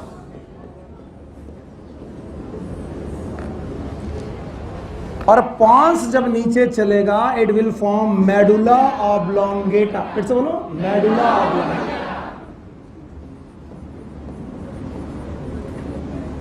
और यही मेडुला ऑब्लोंगेटा जब फोरामेन ऑफ मैग्नम के बाहर निकलेगा तो वो नेक के बाहर निकलेगा, नेक के बाहर निकलेगा और वर्टिब्रल कॉलम में घुसेगा था, and then it is known as spinal cord. फिर से बोलो, स्पाइनल कॉर्ड। मेरे साथ आओ, forebrain, midbrain, hindbrain. Hindbrain में सेरिबेलम, पॉन्स, ऊपर वाला पॉन्स, नीचे मेडुला और नीचे स्पाइनल कॉर्ड। तो मुझे स्पाइनल कॉर्ड से मतलब नहीं है, इसे हटा दो। अब बताओ कितने पार्ट, ऊपर, बीच में सेरिबेलम, नीचे मेडुला। याद रहेगा। बोलते हैं रेस्पायरेशन के लिए there are some respiratory centre, और these respiratory centre are present in brain nuclei. Brain में प्रेजेंट है और वो भी ब्रेन की नर्व में प्रेजेंट है, and that's why breathing is a neural control, nervous control. यानी ब्रीदिंग को हम लोग नर्व के द्वारा कंट्रोल कर सकते हैं। इसका मतलब हम इंस्पायरेशन, सांस लेना और सांस छोड़ना किससे कंट्रोल कर सकते हैं, नर्व्स। और बोलते हैं जो न्यूरल कंट्रोल हैं इनके लिए नर्व्स निकलती हैं from medulla oblongata and from pons.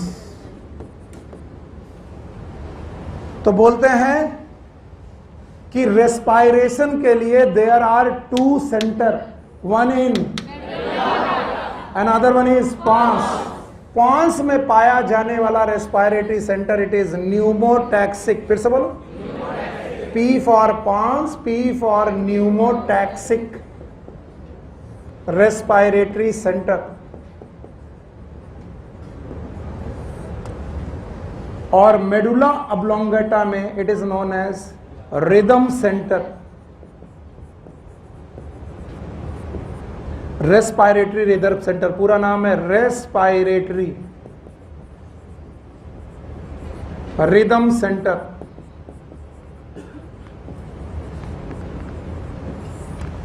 तो पहला क्वेश्चन यही सॉल्व कर दो कि सांस लेने के लिए कंट्रोल केमिकल कंट्रोल है कि नर्वस, नर्वस। और ये नर्व निकली कहां से है, फोर ब्रेन, मिड ब्रेन और हाइंड ब्रेन में कितने पार्ट, तीन, दो नहीं, एक कौन, सेरिबेलम, पॉन्स, मेडुला। और ये न्यूक्लियाई कहां से निकले, दो जगह से, एक कहां से, पॉन्स। और सुन लो, यहां से नर्व निकली है बाकायदा, नर्व, और वो नर्व जाकर के मसल को कंट्रोल कर रही हैं। And muscles are diaphragm and external intercostal muscle. तभी तो डायाफ्राम नीचे जा रहा है, एक्सटर्नल इंटरकॉस्टल मसल बाहर आ रही है, वॉल्यूम बढ़ रहा है, प्रेशर कम हो रहा है, इंस्पायरेशन हो रहा है। तो यहां से नर्व निकल रही है, इन सेंटर के नाम बहुत सही ढंग से पढ़ लो, वैसे भी रट्टा मारा है तुमने। नंबर 1 न्यूमोटैक्सिक रेस्पायरेटरी सेंटर, और दूसरा रेस्पायरेटरी रिदम सेंटर। ये है एनसीईआरटी, और इसको बाय करते हैं। नाम याद रहेगा कितने? एक कौन? न्यूमोटैक्सिक, दूसरा रेस्पायरेटरी। जब समझ में आना तब लिख लिया, जब समझ में आए तभी लिखना अब, और ना समझ में आए तो मत लिखना। लेट सपोज मैंने ये एक लाइन बनाई है और मैं ये मानता हूं कि इसके ऊपर है पॉन्स। सबको मालूम है पॉन्स नीचे के ऊपर, ऊपर अभी अभी बनाया था, पॉन्स ऊपर बनाया था और नीचे बनाया मेडुला ऑब्लोंगेटा। फिर से बोलो, मेडुला। ये सब ब्रेन के पार्ट है, फोर ब्रेन की, मिड ब्रेन की, हैंड ब्रेन, हैंड ब्रेन। अब लिखना नहीं है, ध्यान से समझना है।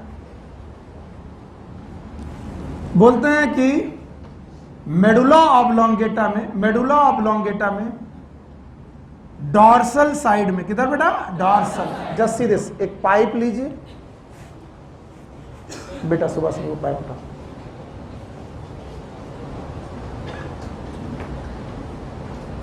ये नीचे नीचे रखो, यही उठा, यस यही दे, बस। Let suppose it is a medulla oblongata, it is a medulla oblongata. See, अब ये मेडुला ऑब्लोंगेटा मैं अपनी एनाटॉमिकल पोजीशन से हटा रहा हूं। दिस मेडुला ऑब्लोंगेटा का ये वाला पार्ट, वेंट्रल की डॉर्सल, वेंट्रल अब, और ये वाला डॉर्सल। अगर मेडुला ऑब्लोंगेटा को तुम देखो तो सामने वाला, पीछे वाला डॉर्सल। तो मेडुला ऑब्लोंगेटा के डॉर्सल साइड में, कहां पर?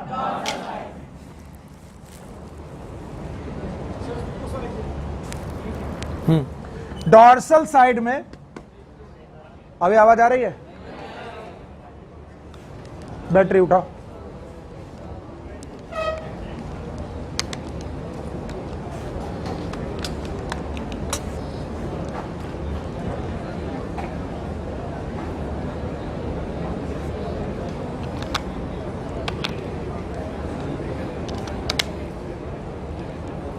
ओके, आवाज आ रही है?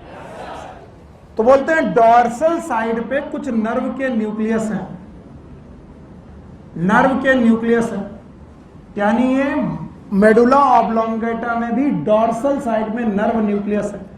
And these nerve nucleus are known as dorsal respiratory system, DRS। What is DRS? Dorsal respiratory system.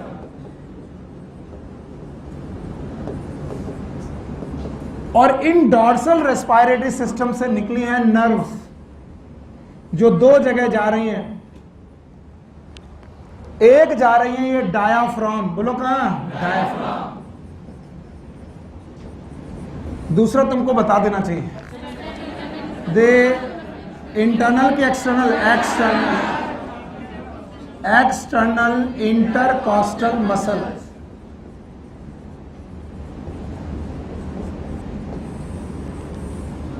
चलो, यहां से नर्व निकली, किधर गई? एक कहां? डायाफ्राम। फिर से बोलो, डायाफ्राम। और एक कहां गई? External intercostal muscle. बोलो। और एक्सटर्नल इंटरकॉस्टल मसल, तो डायाफ्राम का काम याद है? अगर याद है तो तुम बताओ, अगर ये थोरेसिक कैविटी है तो ये डायाफ्राम है? कॉन्ट्रैक्ट करेगा तो बताओ डोम रहेगा कि फ्लैट? फ्लैट। और क्या जब ये कॉन्ट्रैक्ट करेगी तो ये बढ़ जाएगा? ये कौन? External intercostal. और ये कौन? डायाफ्राम। बोलते हैं डॉर्सल रेस्पिरेटरी सिस्टम हर 3 मिनट के बाद, क्या? 2 मिनट के लिए, बोलो। फिर से बोलो, हर 2 मिनट के लिए, 2 मिनट के लिए एक सिग्नल भेजता है। Oh sorry, 2 second, I am sorry, very much sorry. हर 3 सेकेंड के बाद, बोलो। और 2 सेकेंड के लिए एक सिग्नल भेजता है दोनों तरफ, डायाफ्राम को भी भेजता है और एक्सटर्नल इंटरकॉस्टल मसल को भी सिग्नल भेजता है। कितने सेकंड के लिए? 2 सेकंड। और जितने ही सेकंड के लिए भेजता है उतने सेकंड तक डायाफ्राम क्या करता है? कॉन्ट्रैक्ट। और एक्सटर्नल इंटर मसल भी कॉन्ट्रैक्ट करती है। तो ये सिग्नल हमेशा कॉन्ट्रैक्ट कराते हैं मसल को, और अगर ये मसल कॉन्ट्रैक्ट होने लगी, ये स्टर्नम था, ये वर्टिब्रल कॉलम था, ये डायाफ्राम था, ये नेक थी, डायाफ्राम अगर कॉन्ट्रैक्ट होने लगा तो बताओ कितने सेकंड के लिए? 2 second. External intercostal muscle contract कितने? 2 सेकंड। तो वॉल्यूम घटा कि बढ़ गया? बढ़ गया। कितने सेकंड के लिए? 2 सेकंड। और इन 2 सेकंड के लिए क्या होने लगा? इंस्पायरेशन। कैसे बोलो? इंस्पायरेशन। तो याद रखना, एक्सटर्नल इंटरकॉस्टल मसल और डायाफ्राम दोनों कितने देर के लिए कॉन्ट्रैक्ट हुए? 2 सेकंड के लिए। 2 सेकंड के लिए कॉन्ट्रैक्ट हुए, फिर इसके बाद रुक गए। इसका मतलब सिग्नल जो आया था वो आया कि रुक गया? अब सिग्नल रुक गया, तो बताओ अगर सिग्नल रुक गया तो जो कॉन्ट्रैक्ट था वो कॉन्ट्रैक्ट रहा कि रिलैक्स होने लगा? और रिलैक्स होने लगा तो जो वो अपनी पोजीशन पे जाने लगा, अपनी पोजीशन पे जाने लगा, तो डायाफ्राम कम हुआ, प्रेशर ज्यादा, इंस्पायरेशन की एक्सपायर। बेटिया नहीं समझ में आ रहा? तो कितने सेकेंड तक इंस्पायरेशन चला? 2 सेकेंड तक के लिए इंस्पायरेशन चला, और जैसे ही 2 सेकेंड पूरे हुए ये सिग्नल आने बंद, और जैसे ये सिग्नल आने बंद हुए, बताइए कॉन्ट्रैक्शन जारी रहा कि रुक गया? रुक गया। और अगर कॉन्ट्रैक्शन रुक गया तो बताओ क्या चालू हो गया? रिलैक्स कराना पड़ा कि अपने आप? तो डायाफ्राम जहां थे वहां से वापस लौटे, और ये भी वापस लौटे। बताओ थोरैसिक कैविटी बढ़ी कि घट गई? घट गई। वॉल्यूम, प्रेशर ज्यादा, इंस्पायरेशन के एक्सपायर। बोले कितनी देर तक चला? 3 सेकंड तक। तो बताओ 3 सेकंड तक क्या चलता रहा? एक्सपायर। अब जरा मेरे साथ रहिएगा और समझिएगा। बताइए, सांस ली कितना? 2 सेकंड तक लेते रहे, और फिर 2 सेकंड के बाद 3 सेकंड तक छोड़ते रहे। फिर से बोलो, 2 second inspiration, 3 second, 2 second, 3 second. क्या सांसें रिदम में चलती रही? किसमें? And that's why this system is known as respiratory rhythm centre.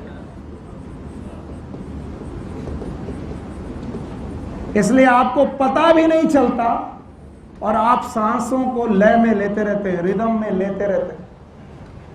और एक बार सांस आना और एक बार सांस जाना, टोटल कितना सेकंड? 5। हाँ? और 5 सेकंड, इसका मतलब 5 सेकंड में एक बार, तो 60 सेकंड में 12 बार। नहीं है? और इसीलिए आप सांस कितनी बार लेते हो? 12 से 16 टाइम पर मिनट। ये कोई रट्टा मारने की चीज थोड़ी ना। तो जब आप चुपचाप बैठे हो, उस चुपचाप समय पर भी एक बंदा चुपचाप रिदम में काम कर रहा है। वो कौन है? DRS। फिर से बोलो, what is DRS? Dorsal respiratory system, also known as respiratory rhythm centre. कितने सेकंड के लिए इंस्पायरेशन भेजता है, और कितने सेकंड के लिए एक्सपायरेशन? 3 सेकंड के लिए एक्सपायरेशन, और ये चलता रहता है। और भाइयों बहनों, it is normal quite breathing. बोलो कैसी? चुपचाप सांस लेते रहो, नॉर्मल क्वाइट ब्रीदिंग। किसी को, बगल वाले को पता भी ना चल पाए कि तुम सांस ले। It is normal quite breathing, किसी को पता भी नहीं चल पा रहा। और कौन काम कर रहा? DRS। फिर से बोलो, DRS। और यही आपकी 24 घंटे में 99% टाइम तक यही काम करता है।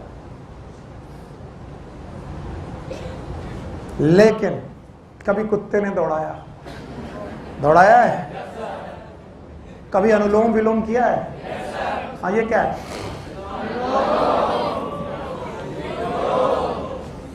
हम बेटा विलोम इसलिए नहीं कर रहे कि बहुत सारा याद रहेगा। उसके लिए भगवान ने आपको मेडुला में ही वेंट्रल साइड पर, किस साइड पर? वेंट्रल साइड पर एक सिस्टम दिया है, इसका नाम है VRS, वेंट्रल रेस्पिरेटरी सेंटर।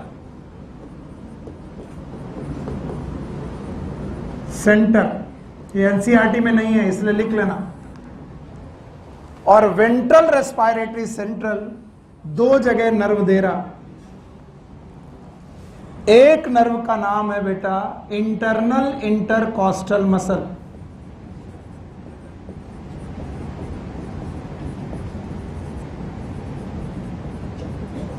और एक का नाम है एब्डोमिनल मसल। और जिन लोगों ने पीछे पढ़ा नहीं है ना मेरे से, उनके लिए आफत हो गई।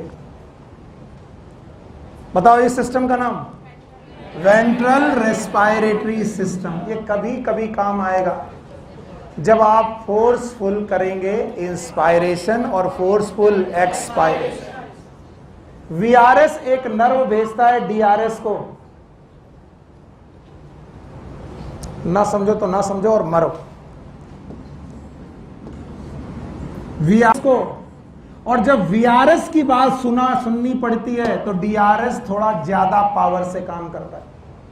क्या बोला सर? फिर से बोलो, फिर से बोलो। हाँ फिर से बोल रहे। What is VRS? Ventral nervous system नहीं, वेंट्रल रेस्पिरेटरी सिस्टम। किसको मैसेज भेज रहा? हाँ, डीआरएस। और ये डीआरएस को भेजे गए सिग्नल हमेशा इंस्पायरेटरी हैं। कैसे हैं? इंस्पायरेटरी। क्योंकि डीआरएस को केवल इंस्पायरेशन करना ही आता है। सर ये नहीं पता चला, फिर से बोलो। और इसीलिए कह रहे हैं 1 सेकंड के लिए मेरा साथ मत छोड़ना। पहले डीआरएस को पढ़ो तभी आएगा। डीआरएस को क्या करना नहीं आता? एक्सपायरेशन। क्या करना आता है? वो केवल किसे बोलता है?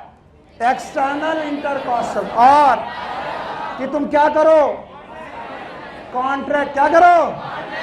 तो दोनों को कॉन्ट्रैक्ट करता है।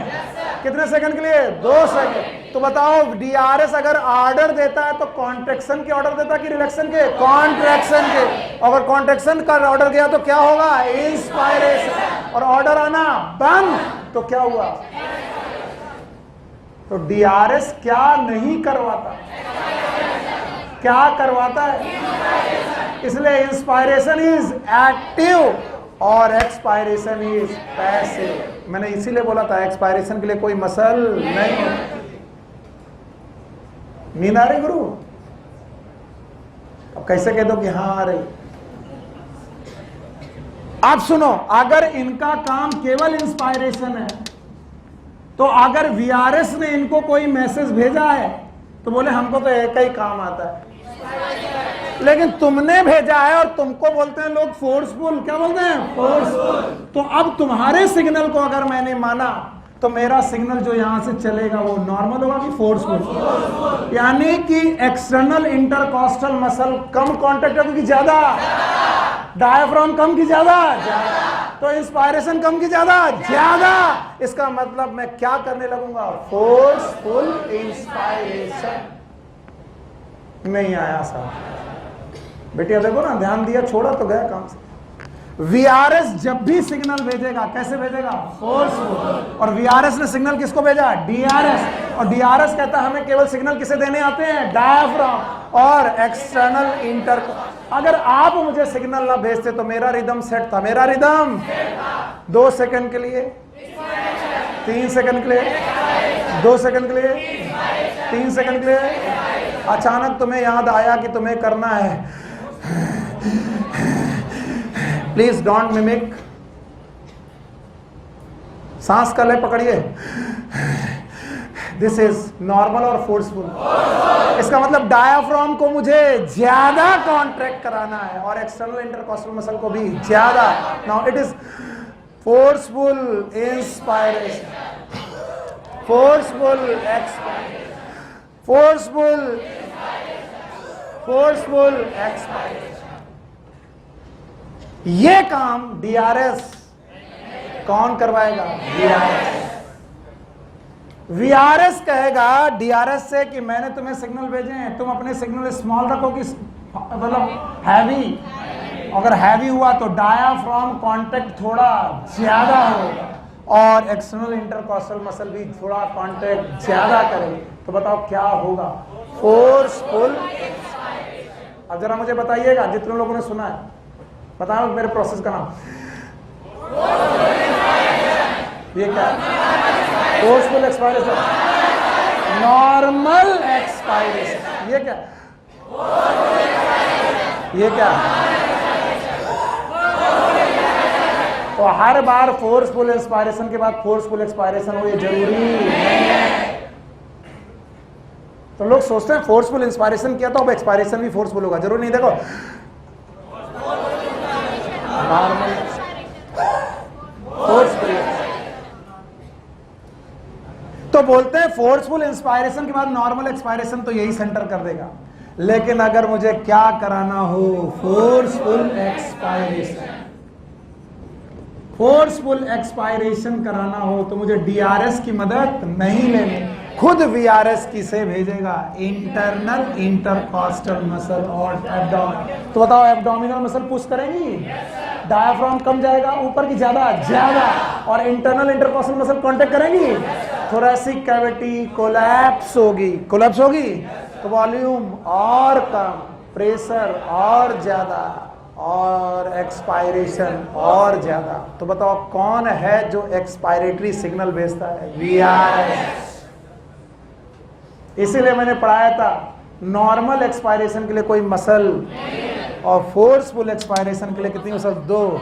एक कौन, इंटरनल इंटरकॉस्टल मसल और एब्डोमिनल। जब तक ये दोनों नहीं बता देते मैं आगे नहीं बढ़ूंगा। बताओ मैं क्या कर रहा हूं, कौन है, वीआरएस। हाँ नहीं आया, आ रहा बाबू, अभी आया न्यूमोटैक्सिक।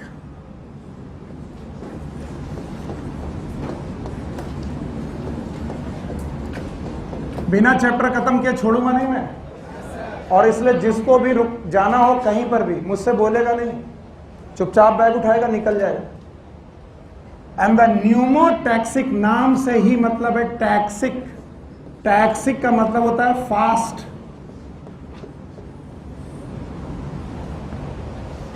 न्यूमोटैक्सिक सेंटर दोनों जगह बेटा मैसेज भेजते हैं, towards DRS and towards VRS. और डीआरएस की तरफ जो सेंटर भेजते हैं वो इनहिबिटरी हैं। कैसे, इनहिबिटरी। अरे यार बड़ा बड़ा ले, यानी ये जो सिग्नल 2 सेकंड के लिए चल रहा था वो 2 सेकंड तक चलता रहेगा कि पहले टूट जाएगा, पहले टूट जाएगा। ये तब काम आएगा जब कुत्ता दौड़ाएगा। बताओ इंस्पायरेशन कितनी देर के लिए, 2 सेकंड के लिए। तेरे कुत्ते की तरह हाँप रहा है, बड़ा खुश। बेटा हम काका नहीं बनते तुम्हें समझाने के लिए, तो सांस लेने के बहुत तरीके हैं। एक वो तरीका जिसमें किसी को ना पता चले, नॉर्मल। एक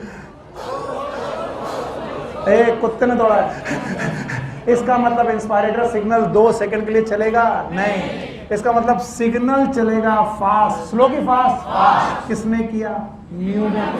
तो न्यूमोटैक्सिक सेंटर के सिग्नल डीआरएस के सिग्नल को जल्दी जल्दी कट करते हैं, जल्दी जल्दी कट। तो ये सिग्नल बहुत देर तक चलते हैं नहीं, किसका तक, स्लोली चलते हैं। कैसे चलते हैं, स्लोली नहीं, फास्ट, जल्दी जल्दी चलते हैं। और बताओ आपका रेस्पिरेटरी रेट घट जाता है कि बढ़ जाता है। अब तो नाम बोल दोगे, बोलो ये वाला न्यूमोटैक्सिक, बोलो ये वाला डीआरएस, ये वाला वीआरएस। बुक में इसका नाम, इन दोनों का नाम है, इसका नाम बुक ने क्या रखा है, रेस्पिरेटरी रिदम सेंटर। जो नॉर्मल रिदम बनाए, रेस्पिरेटरी रिदम सेंटर। जो रिदम में फोर्सफुल कर दे, फोर्सफुल कर दे, वीआरएस। और जो आपके रिदम को फास्ट कर दे, न्यूमोटैक्सिक। कौन, आप सुनो। अब इसमें अलग अलग टीचरों के अलग अलग मत हैं, मैं किसको मानूंगा। So there is a area in brain known as chemosensitive area.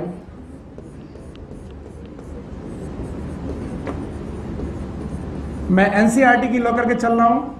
कुछ लोग इस एरिया को पॉन्स में लिखते हैं, मैं फिर से बोल दे रहा हूं, ऑनलाइन वाले बच्चे भी सुन लें। कुछ लोग इस एरिया को पॉन्स में मानते हैं, मैं इसको मना नहीं कर रहा हूं, लेकिन हमारी एनसीईआरटी कहती है कि this chemosensitive area is present adjacent to rhythm centre. Adjacent to, and rhythm center is present in medulla oblongata, and that's why I am taking it is in medulla oblongata. नहीं आया ना? तुमने सुना ही नहीं, बताओ. It is बोलो chemosensitive area. फिर से बोलो, फिर से बोलो.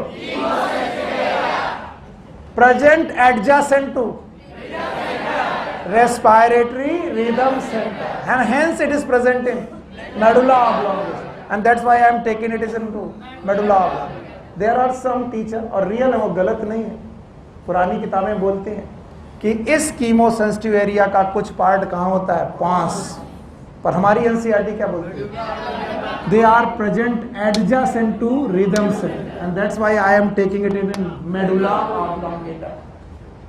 और बोलते हैं ये कीमोसेंसिटिव एरिया भी कहाँ है, फोरब्रेन की हिंड, हाइंड ब्रेन. और ये हाइंड ब्रेन का कीमोसेंसिटिव एरिया ब्लड को देखता है. किसको देखता है, ब्लड को. और अगर ब्लड में, अगर भैया सुन लो, अगर CO2 ज्यादा है, क्या ज्यादा है, CO2, क्या ज्यादा है, CO2 ज्यादा है तो H प्लस आयन, हाँ, और pH, तीन चीजें बोलो बोलो. अगर ब्लड में CO2 ज्यादा है, CO2 एसिड है, तो H प्लस आयन ज्यादा, pH का, तो ये सेंस कर लेता है. ये तीनों केमिकल हैं, क्या है, केमिकल. तो इसीलिए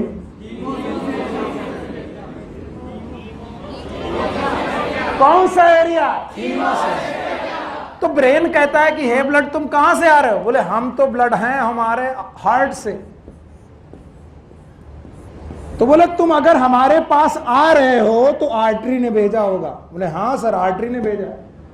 बोले कौन सी आर्टरी ने, बोला बोले सिस्टमिक, क्योंकि भाई ऑर्गन में ब्लड कौन भेजता है, सिस्टमिक. तो बोलते हैं सिस्टमिक आर्टरी में तो भैया ऑक्सीजन ज्यादा होनी चाहिए, CO2 कम होनी चाहिए.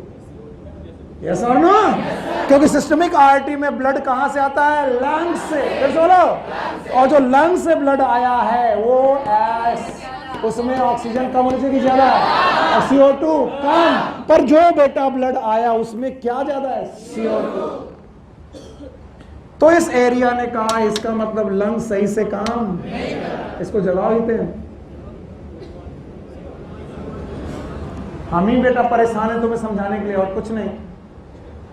ब्रेन पे ब्लड जा रहा है आर्टरी के द्वारा, किसके द्वारा, आर्टरी.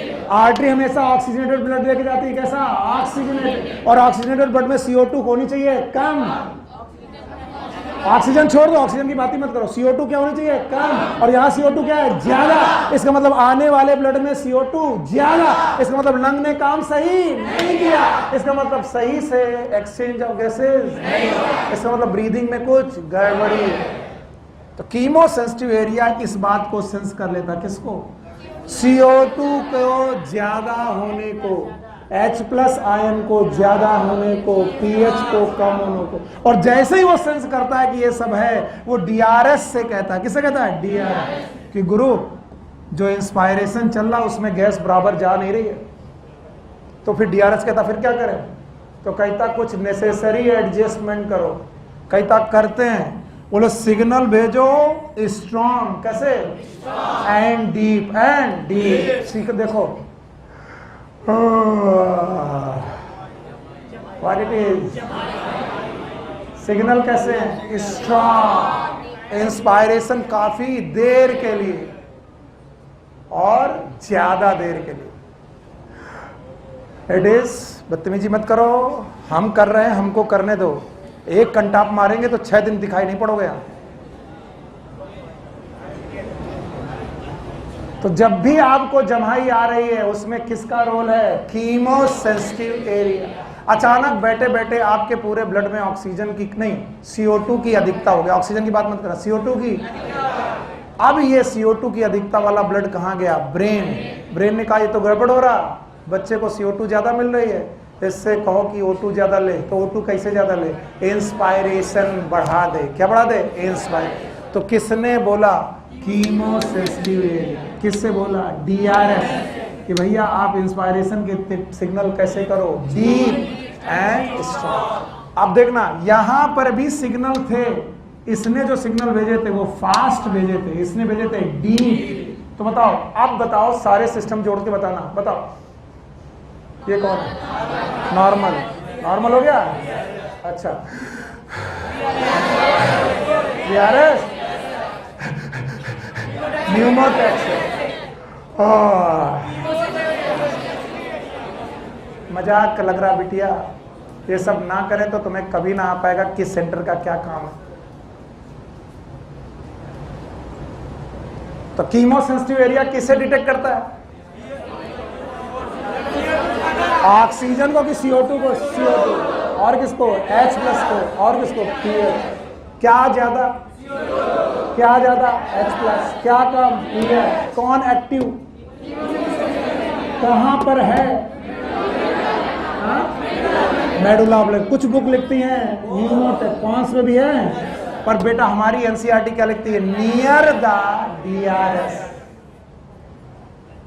और बताओ ये किसको डिटेक्ट करेगा? अब बताओ, ब्रेन तो ब्रेन है, आंख भी ब्रेन है क्या? आंख क्या है? रिसेप्टर। जीभ क्या है? नोज क्या है? स्किन क्या है? और रिसेप्टर भी रिसीव करके कहां पहुंचाते हैं? ब्रेन। या तो ब्रेन खुद डिटेक्ट कर ले या तो receptor. Yes, there are some receptor which present in heart. इधर देखो, ये रहा हार्ट, हार्ट से निकली एओर्टा। बोलो क्या निकली? एओर्टा। और एओर्टा में कैसा ब्लड? डीऑक्सीजनेट की ऑक्सीजनेट है। आगे निकली कैरोटिड आर्टरी। बोलो कौन? Carotid. The artery which grows to the brain, they are known as carotid artery. An artery which curve, it is aorta. फिर से बोलो, एओर्टा। और इन एओर्टा के आर्क में, आर्क ऑफ एओर्टा, पूरी एओर्टा की आर्क ऑफ, आर्क ऑफ, और कैरोटिड आर्टरी के बाइफरिकेशन में, कैरोटिड की लेफ्ट एंड राइट बाइफरिकेशन में देयर आर कीमो रिसेप्टर। बेटा 10 बच्चों में 7 बच्चे कीमो सेंसिटिव और कीमो रिसेप्टर एक ही मानते हैं। दोनों एक ही? एक कहां है? एक कहां है? हार्ट। हार्ट में भी कहां? Aortic arch. फिर से बोलो। और कौन सी आर्टरी? Carotid artery. फिर से बोलो, कैरोटिड। और ये भी वही डिटेक्ट करते हैं जो कीमो सेंसिटिव एरिया डिटेक्ट करता है। क्या डिटेक्ट करते हैं? बोलो। ये भी क्या डिटेक्ट कर सकते हैं? CO2 ज्यादा, H+ आयन ज्यादा, pH कम। तो बोलते हैं बताओ रेस्पायरेशन में ऑक्सीजन का कोई रोल है कि नहीं है? नहीं है। किसका रोल है? CO2 और pH और H+। खाली नाम ले लो तो मेरा काम बन जाएगा। बोलो, पहला DRS, दूसरा, तीसरा कीमोटैक्सिक, चौथा न्यूमोटैक्सिक के बाद कीमो सेंसिटिव, और फिर कीमो। और ये कीमो रिसेप्टर भी मैसेज DRS को ही भेजते हैं, कीमो सेंसिटिव को नहीं, DRS, ताकि नेसेसरी एडजस्टमेंट किए जा सके। हमें तो लग रहा किसी को नहीं आया। आया? चलो आया तो एक बार फिर से बताओ। पहला DRS, दूसरा कौन फोर्सफुल, कौन नॉर्मल, कौन फास्ट, कौन deep and strong, chemo sensitive. और कौन हार्ट से मैसेज लेके जाएगा? Chemo receptor. एक भी लाइन अगर आपको ना आए तो रोक देना मुझे। रेगुलेशन ऑफ रेस्पायरेशन पढ़ो, पढ़ रहा हूं मैं। Human being have a significant ability to maintain and the moderate the respiratory rhythm to suit the demand of the body tissue. This is done by the neural system, a specialized center present in medulla region of the brain called as respiratory rhythm center. बच्चों हम लोगों ने इसके किस नाम से जाना है? DRS. What is DRS? Dorsal respiratory. Primarily responsible for this regulation. Another center present in the pons region of the brain called as pneumothoracic center. And this center ये क्या करेगा? This center can moderate the function of the respiratory rhythm center. Neural signal from this center, किस center से? Pneumothoracic. Neural signal from this centre can reduce the duration of inspiration, thereby alter the respiratory rate. कैसा? Slow की fast? Fast. तो पहले normal तो आए, normal कितने second के लिए? 2। कितने देर रुक गया? इंस्पायरेशन, एक्सपायरेशन, इंस्पायरेशन, एक्सपायरेशन, तभी कौन आया? न्यूमोटैक्सिक। इसने सिग्नल को बड़ा किया कि छोटा? जो सिग्नल को कम किया तो रेट बढ़ गया। स्लो की फास्ट? फास्ट। आगे, a chemosensitive area is situated adjacent to rhythm centre. इस वजह से मैंने लिखा कीमोसेंसिटिव कहाँ है? Adjacent to rhythm. तो रिदम कहाँ था? Medulla oblongata. इसी वजह से मुझे कीमोसेंसिटिव कहाँ माना पड़ा? Medulla oblongata. अगर कोई बोले कि ये पॉन्स में होता, तुम्हारे सर ने पढ़ाया, तो बोलो ठीक है, उनको नहीं आता। ठीक है, कहते उनको नहीं आता, यही बोलना, क्योंकि यस वो सर गलत नहीं है, पुरानी किताबों में लिखा हो सकता है, लेकिन एनसीईआरटी क्या लिखता है? Adjust to rhythm. ओके, आगे चल रहे। And which is highly sensitive to CO2 and hydrogen ion. किसके लिए? CO2 and hydrogen. 3 बातें बताई मैंने। CO2 ज्यादा, H+ ज्यादा, pH come.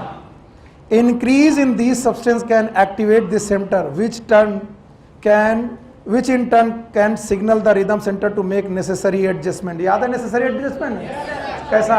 Strong and deep। जमाई आ रही है? Yes। भूल गए बेटा। कीमोसेंसिटिव एरिया ने देखा कि CO2 बढ़ गई है, H+ ज्यादा, pH कम, तो उसने कहा क्या? सिग्नल बड़ा करो। बड़ा किया? इंस्पायरेशन थोड़ी देर के लिए कि ज्यादा? ज्यादा। In the respiratory process by which these substances can eliminated, receptor associated with aortic arc, याद है? Aortic arc and carotid artery also can recognize change in CO2 and H+। तो कीमोसेंसिटिव और कीमो रिसेप्टर एक ही बात। कौन है brain में? कौन है पेरीफेरी में? Chemoreceptor. And send necessary signal to the rhythm centre. और आखिरी लाइन सबको अंडरलाइन करनी है, आखिरी। The role of oxygen in the regulation of respiratory rhythm is quite insignificant। तो बताओ किसका रोल ज्यादा है? CO2 का, pH का, H+। और मैं क्वेश्चन बताऊं, which of the following stimulus will control your respiratory signals? O2 का कम हो जाना, CO2 का ज्यादा हो जाना, both none। CO2 को ज्यादा। किसी ने भी both कहा, मार पड़ेगी। सर एक ही बात तो है, O2 का कम हो जाना, CO2 का बढ़ जाना, क्योंकि O2 को ये लोग देखते ही नहीं। किसको देखते हैं? CO2। मैंने कौन सा एक्स्ट्रा पढ़ाया? VRS। मेरे साथ बोलोगे? पहला DRS, VRS, कीमोसेंसिटिव। हाँ, कीमोसेंसिटिव हो गया, न्यूमोटैक्सिक हो गया, और अगर पहचान लिया तो तुमको आया। बताओ DRS पक्का पता नहीं चल रहा है? अच्छा, हाँ हो गया। अच्छा बताओ न्यूमोटैक्सिक तो पक्का? सर आप ऐसे सांस लेते कसम से कुत्ते लगते हो। Last, disorders.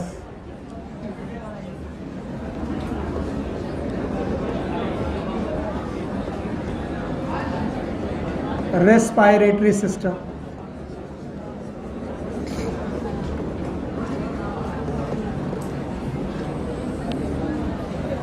यस, पहला डिसऑर्डर है अस्थमा। पहले से अस्थमा बोलते थे, आजकल अंग्रेज लोग इसे एज़मा बोलते हैं। क्या बोलते हैं? एज़मा।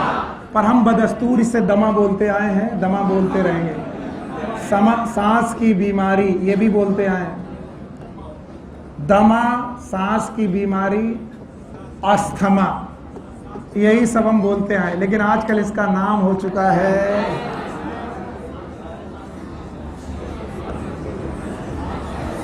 अंग्रेजों को अगर स्टाइल मारनी, इट्स एज़मा। एज़मा नहीं, अस्थमा।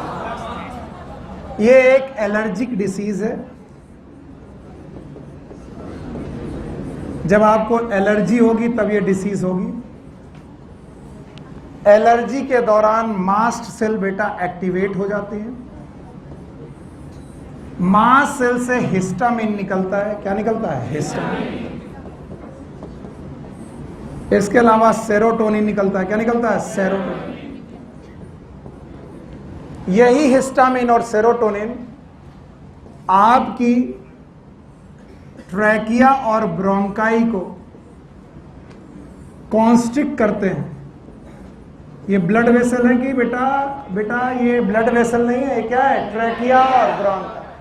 तो ट्रैकिया और ब्रोंकाई का डायमीटर कम होने लगता है, और डायमीटर कम होने लगता है तो बंदे को लगता है कि जैसे एयर पैसेज चोक हो रहा। चोक होने की वजह से उसे लगता है सांस लेने में तकलीफ हो रही है। तो सांस लेने का तरीका, प्लीज हंसिएगा मत, क्यों? क्योंकि तुम्हारा ट्रैकिया क्या कर रहा है? चोक।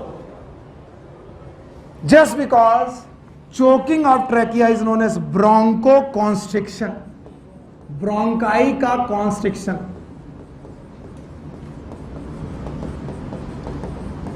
और जिनको भी अस्थमा के अटैक पड़ते हैं जानलेवा तक हो सकते हैं।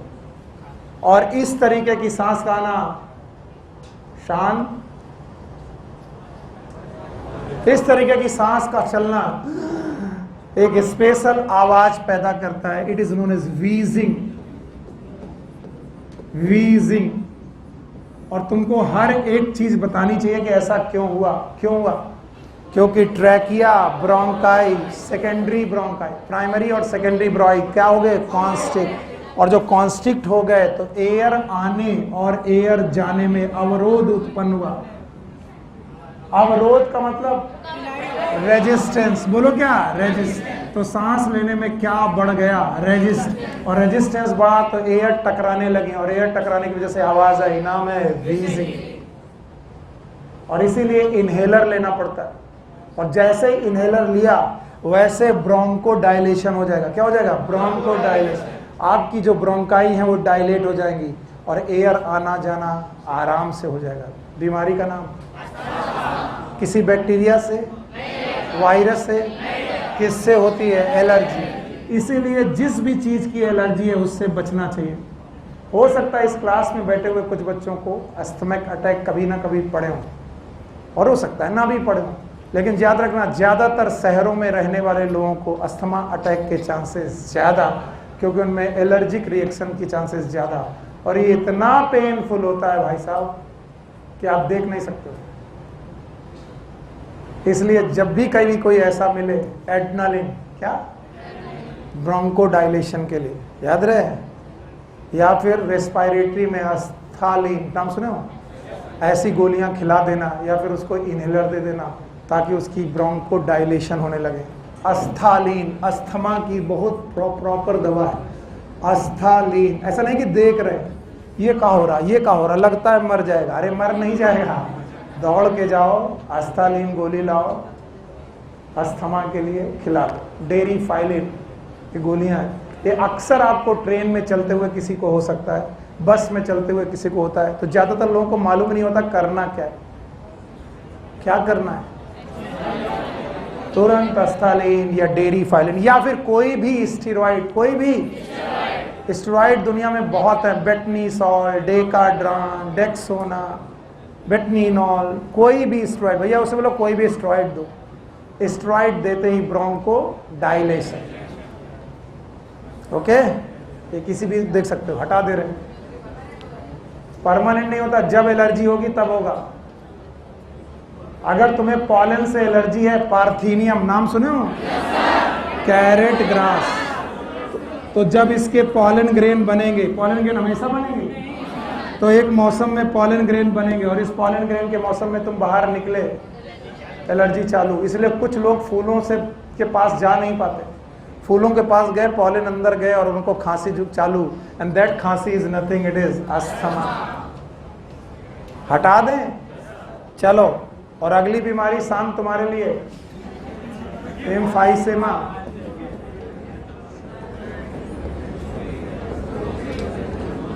एम्फाइसेमा बोलते हैं लंग की अल्टीमेट यूनिट है एल्वुलाई।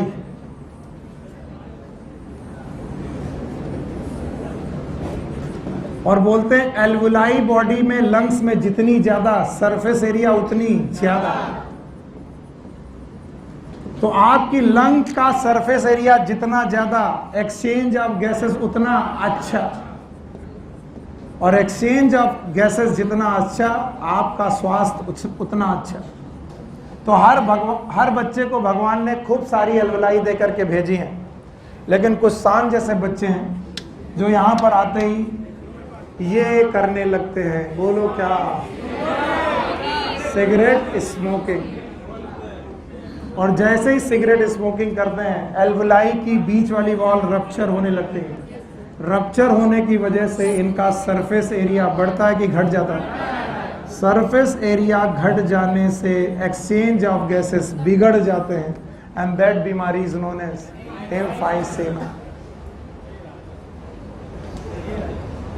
याद रखना, एक एंजाइम की कमी की वजह से भी ये हो सकती है, अल्फा 1 एंटीट्रिप्सिन, और ये भी एनसीईआरटी में है, in the biotechnology, application of the biotechnology, alpha 1 antitrypsin enzyme. Antitrypsin. वैसे ये बीमारी किसकी वजह से होती है? पर मान लो किसी दुधमुहे बच्चे को आई तो ये मत बोलना इसका एम्फाइसेमा हो गया, इसने सिगरेट स्मोकिंग चालू कर दी, नहीं, वो जेनेटिकली लेकर के भी पैदा हो सकता है ड्यू टू दिस एंजाइम। बोलो अल्फा 1 एंटीट्रिप्सिन, अल्फा 1। अरे ये भी सब लिखा हुआ है एनसीईआरटी में, ये भी कोई बाहर की चीज नहीं है। बायोटेक्नोलॉजी चैप्टर जब मैं पढ़ाऊंगा, व्हाट इज बीटी, बायोटेक्नोलॉजी, क्या कह रहा? हाँ?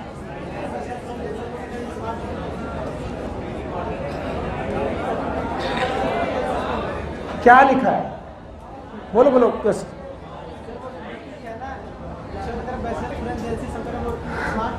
अच्छा हाँ, biotechnology. And last but not the least, अरे प्रिंस 5 मिनट और रुक जाते हैं, हो सकता है कि कुछ समझी में आ जाए। बस 2 मिनट से ज्यादा नहीं लेंगे तुम्हारा। Last topic, it is known as occupational respiratory disorder. ये रेस्पिरेटरी डिसऑर्डर तब होते हैं जब आपका जॉब खराब हो। ऑक्यूपेशन मतलब जॉब, नौकरी। तो जो बीमारी आपको नौकरी से मिले, आप करने गए, नौकरी लेके आए बीमारी, it is known as occupational respiratory disorder. जैसे आप अगर किसी स्टोन इंडस्ट्री में हैं जहां स्टोन क्रशिंग चल रही है, या फिर आप सीमेंट इंडस्ट्री में हैं, या फिर आप रोड साइड में बेटा सड़कें बना रहे हैं, आपको याद रहेगा जितने लोग भी हैं बेटा, क्यों जाने दो, जाने दो। स्टोन इंडस्ट्री, सीमेंट इंडस्ट्री, या फिर अपने किसान पिताजी को देखो जो भूसे में है, भूसा सुना, ग्रेन्स। तो जिस समय ग्रेन की थ्रेसिंग हो रही है, थ्रेसर चलता है, तब छोटे छोटे पार्टिकल निकलते हैं 2.5 मिलीमीटर माइक्रोमीटर से कम के, they are known as suspended particle. फिर से बोलो। और ये सस्पेंडेड पार्टिकल्स आपके लंग्स में चले जाते हैं। कहाँ जाते हैं? लंग्स। और लंग्स में जा करके आपके रेस्पिरेटरी सिस्टम में इन्फ्लेमेशन करते हैं। क्या करते हैं? इन्फ्लेमेशन। आपकी लंग्स में सूजन पैदा करते हैं, और इस इन्फ्लेमेशन की वजह से आपको कांस्टेंट रूप से ब्रोंकाइटिस होती है। ब्रोंकाइटिस मतलब आपको खतरनाक खांसी आना चालू होती है, and this bronchitis is due to bacteria और ड्यू टू ऑक्यूपेशन। थ्रेसर करने वाले लोगों के पिताजी अक्सर दिन भर रात भर खांसते रहते हैं। आपको समझ में नहीं आ रहा पिताजी खांस क्यों रहे हो? बेटा कुछ नहीं, भूसे से एलर्जी हो गई। भूसे से एलर्जी नहीं है, भूसा कहाँ चला गया? लंग्स। याद रखना, डस्ट पार्टिकल से होने वाली ग्रुप ऑफ डिसीज को, ये क्वेश्चन पूछा गया है, the group of disease is known as pneumoconiosis. ये एक डिसीज है कि group of disease? Group of pneumoconiosis. It is a disease due to dust particle और ये डस्ट मिनरल डस्ट हो सकती है, ये डस्ट स्टोन डस्ट हो सकती है, ये डस्ट हे डस्ट भूसे की डस्ट हो सकती है। तो मिनरल डस्ट से होने वाली इस बीमारी का नाम, खासकर मिनरल डस्ट से होने वाली बीमारी का नाम न्यूमोकोनियोसिस। और अगर ये बीमारी एस्बेस्टॉस से हो रही है, नाम सुना होगा, अगर ये एस्बेस्टॉस से हो रही है तो इसका नाम है एस्बेस्टोसिस। अगर ये बीमारी बेटा सिलिका से हो रही है तो इसका नाम है सिलिकोसिस। कभी कभी भूसे और गन्ने के छिलके गन्ने के छिलके से होती है, it is known as bagasse. Bagasse का मतलब ही होता है गन्ने का छिलका, और उसमें वो जो कोहलू में काम करने वाले लोग होते हैं वो लोग गन्ने के छिलके को इनहेल कर लेते हैं और इससे हो जाती है बैगोसिस। अगर तुम धूल ले गए तो सिलिकोसिस, क्योंकि धूल में क्या होता है सिलिका। एस्बेस्टॉस ले गए तो एस्बेस्टोसिस। यहाँ तक कि पीतल इंडस्ट्री, स्टील इंडस्ट्री, पीतल के कण, स्टील के कण भी आपकी बॉडी में जाते हैं। And this group of disease is known as pneumoconiosis. इति श्री द्वितीयम अध्याय। बोलो वृंदावन बिहारी लाल की जय। Take care, good luck, bye bye.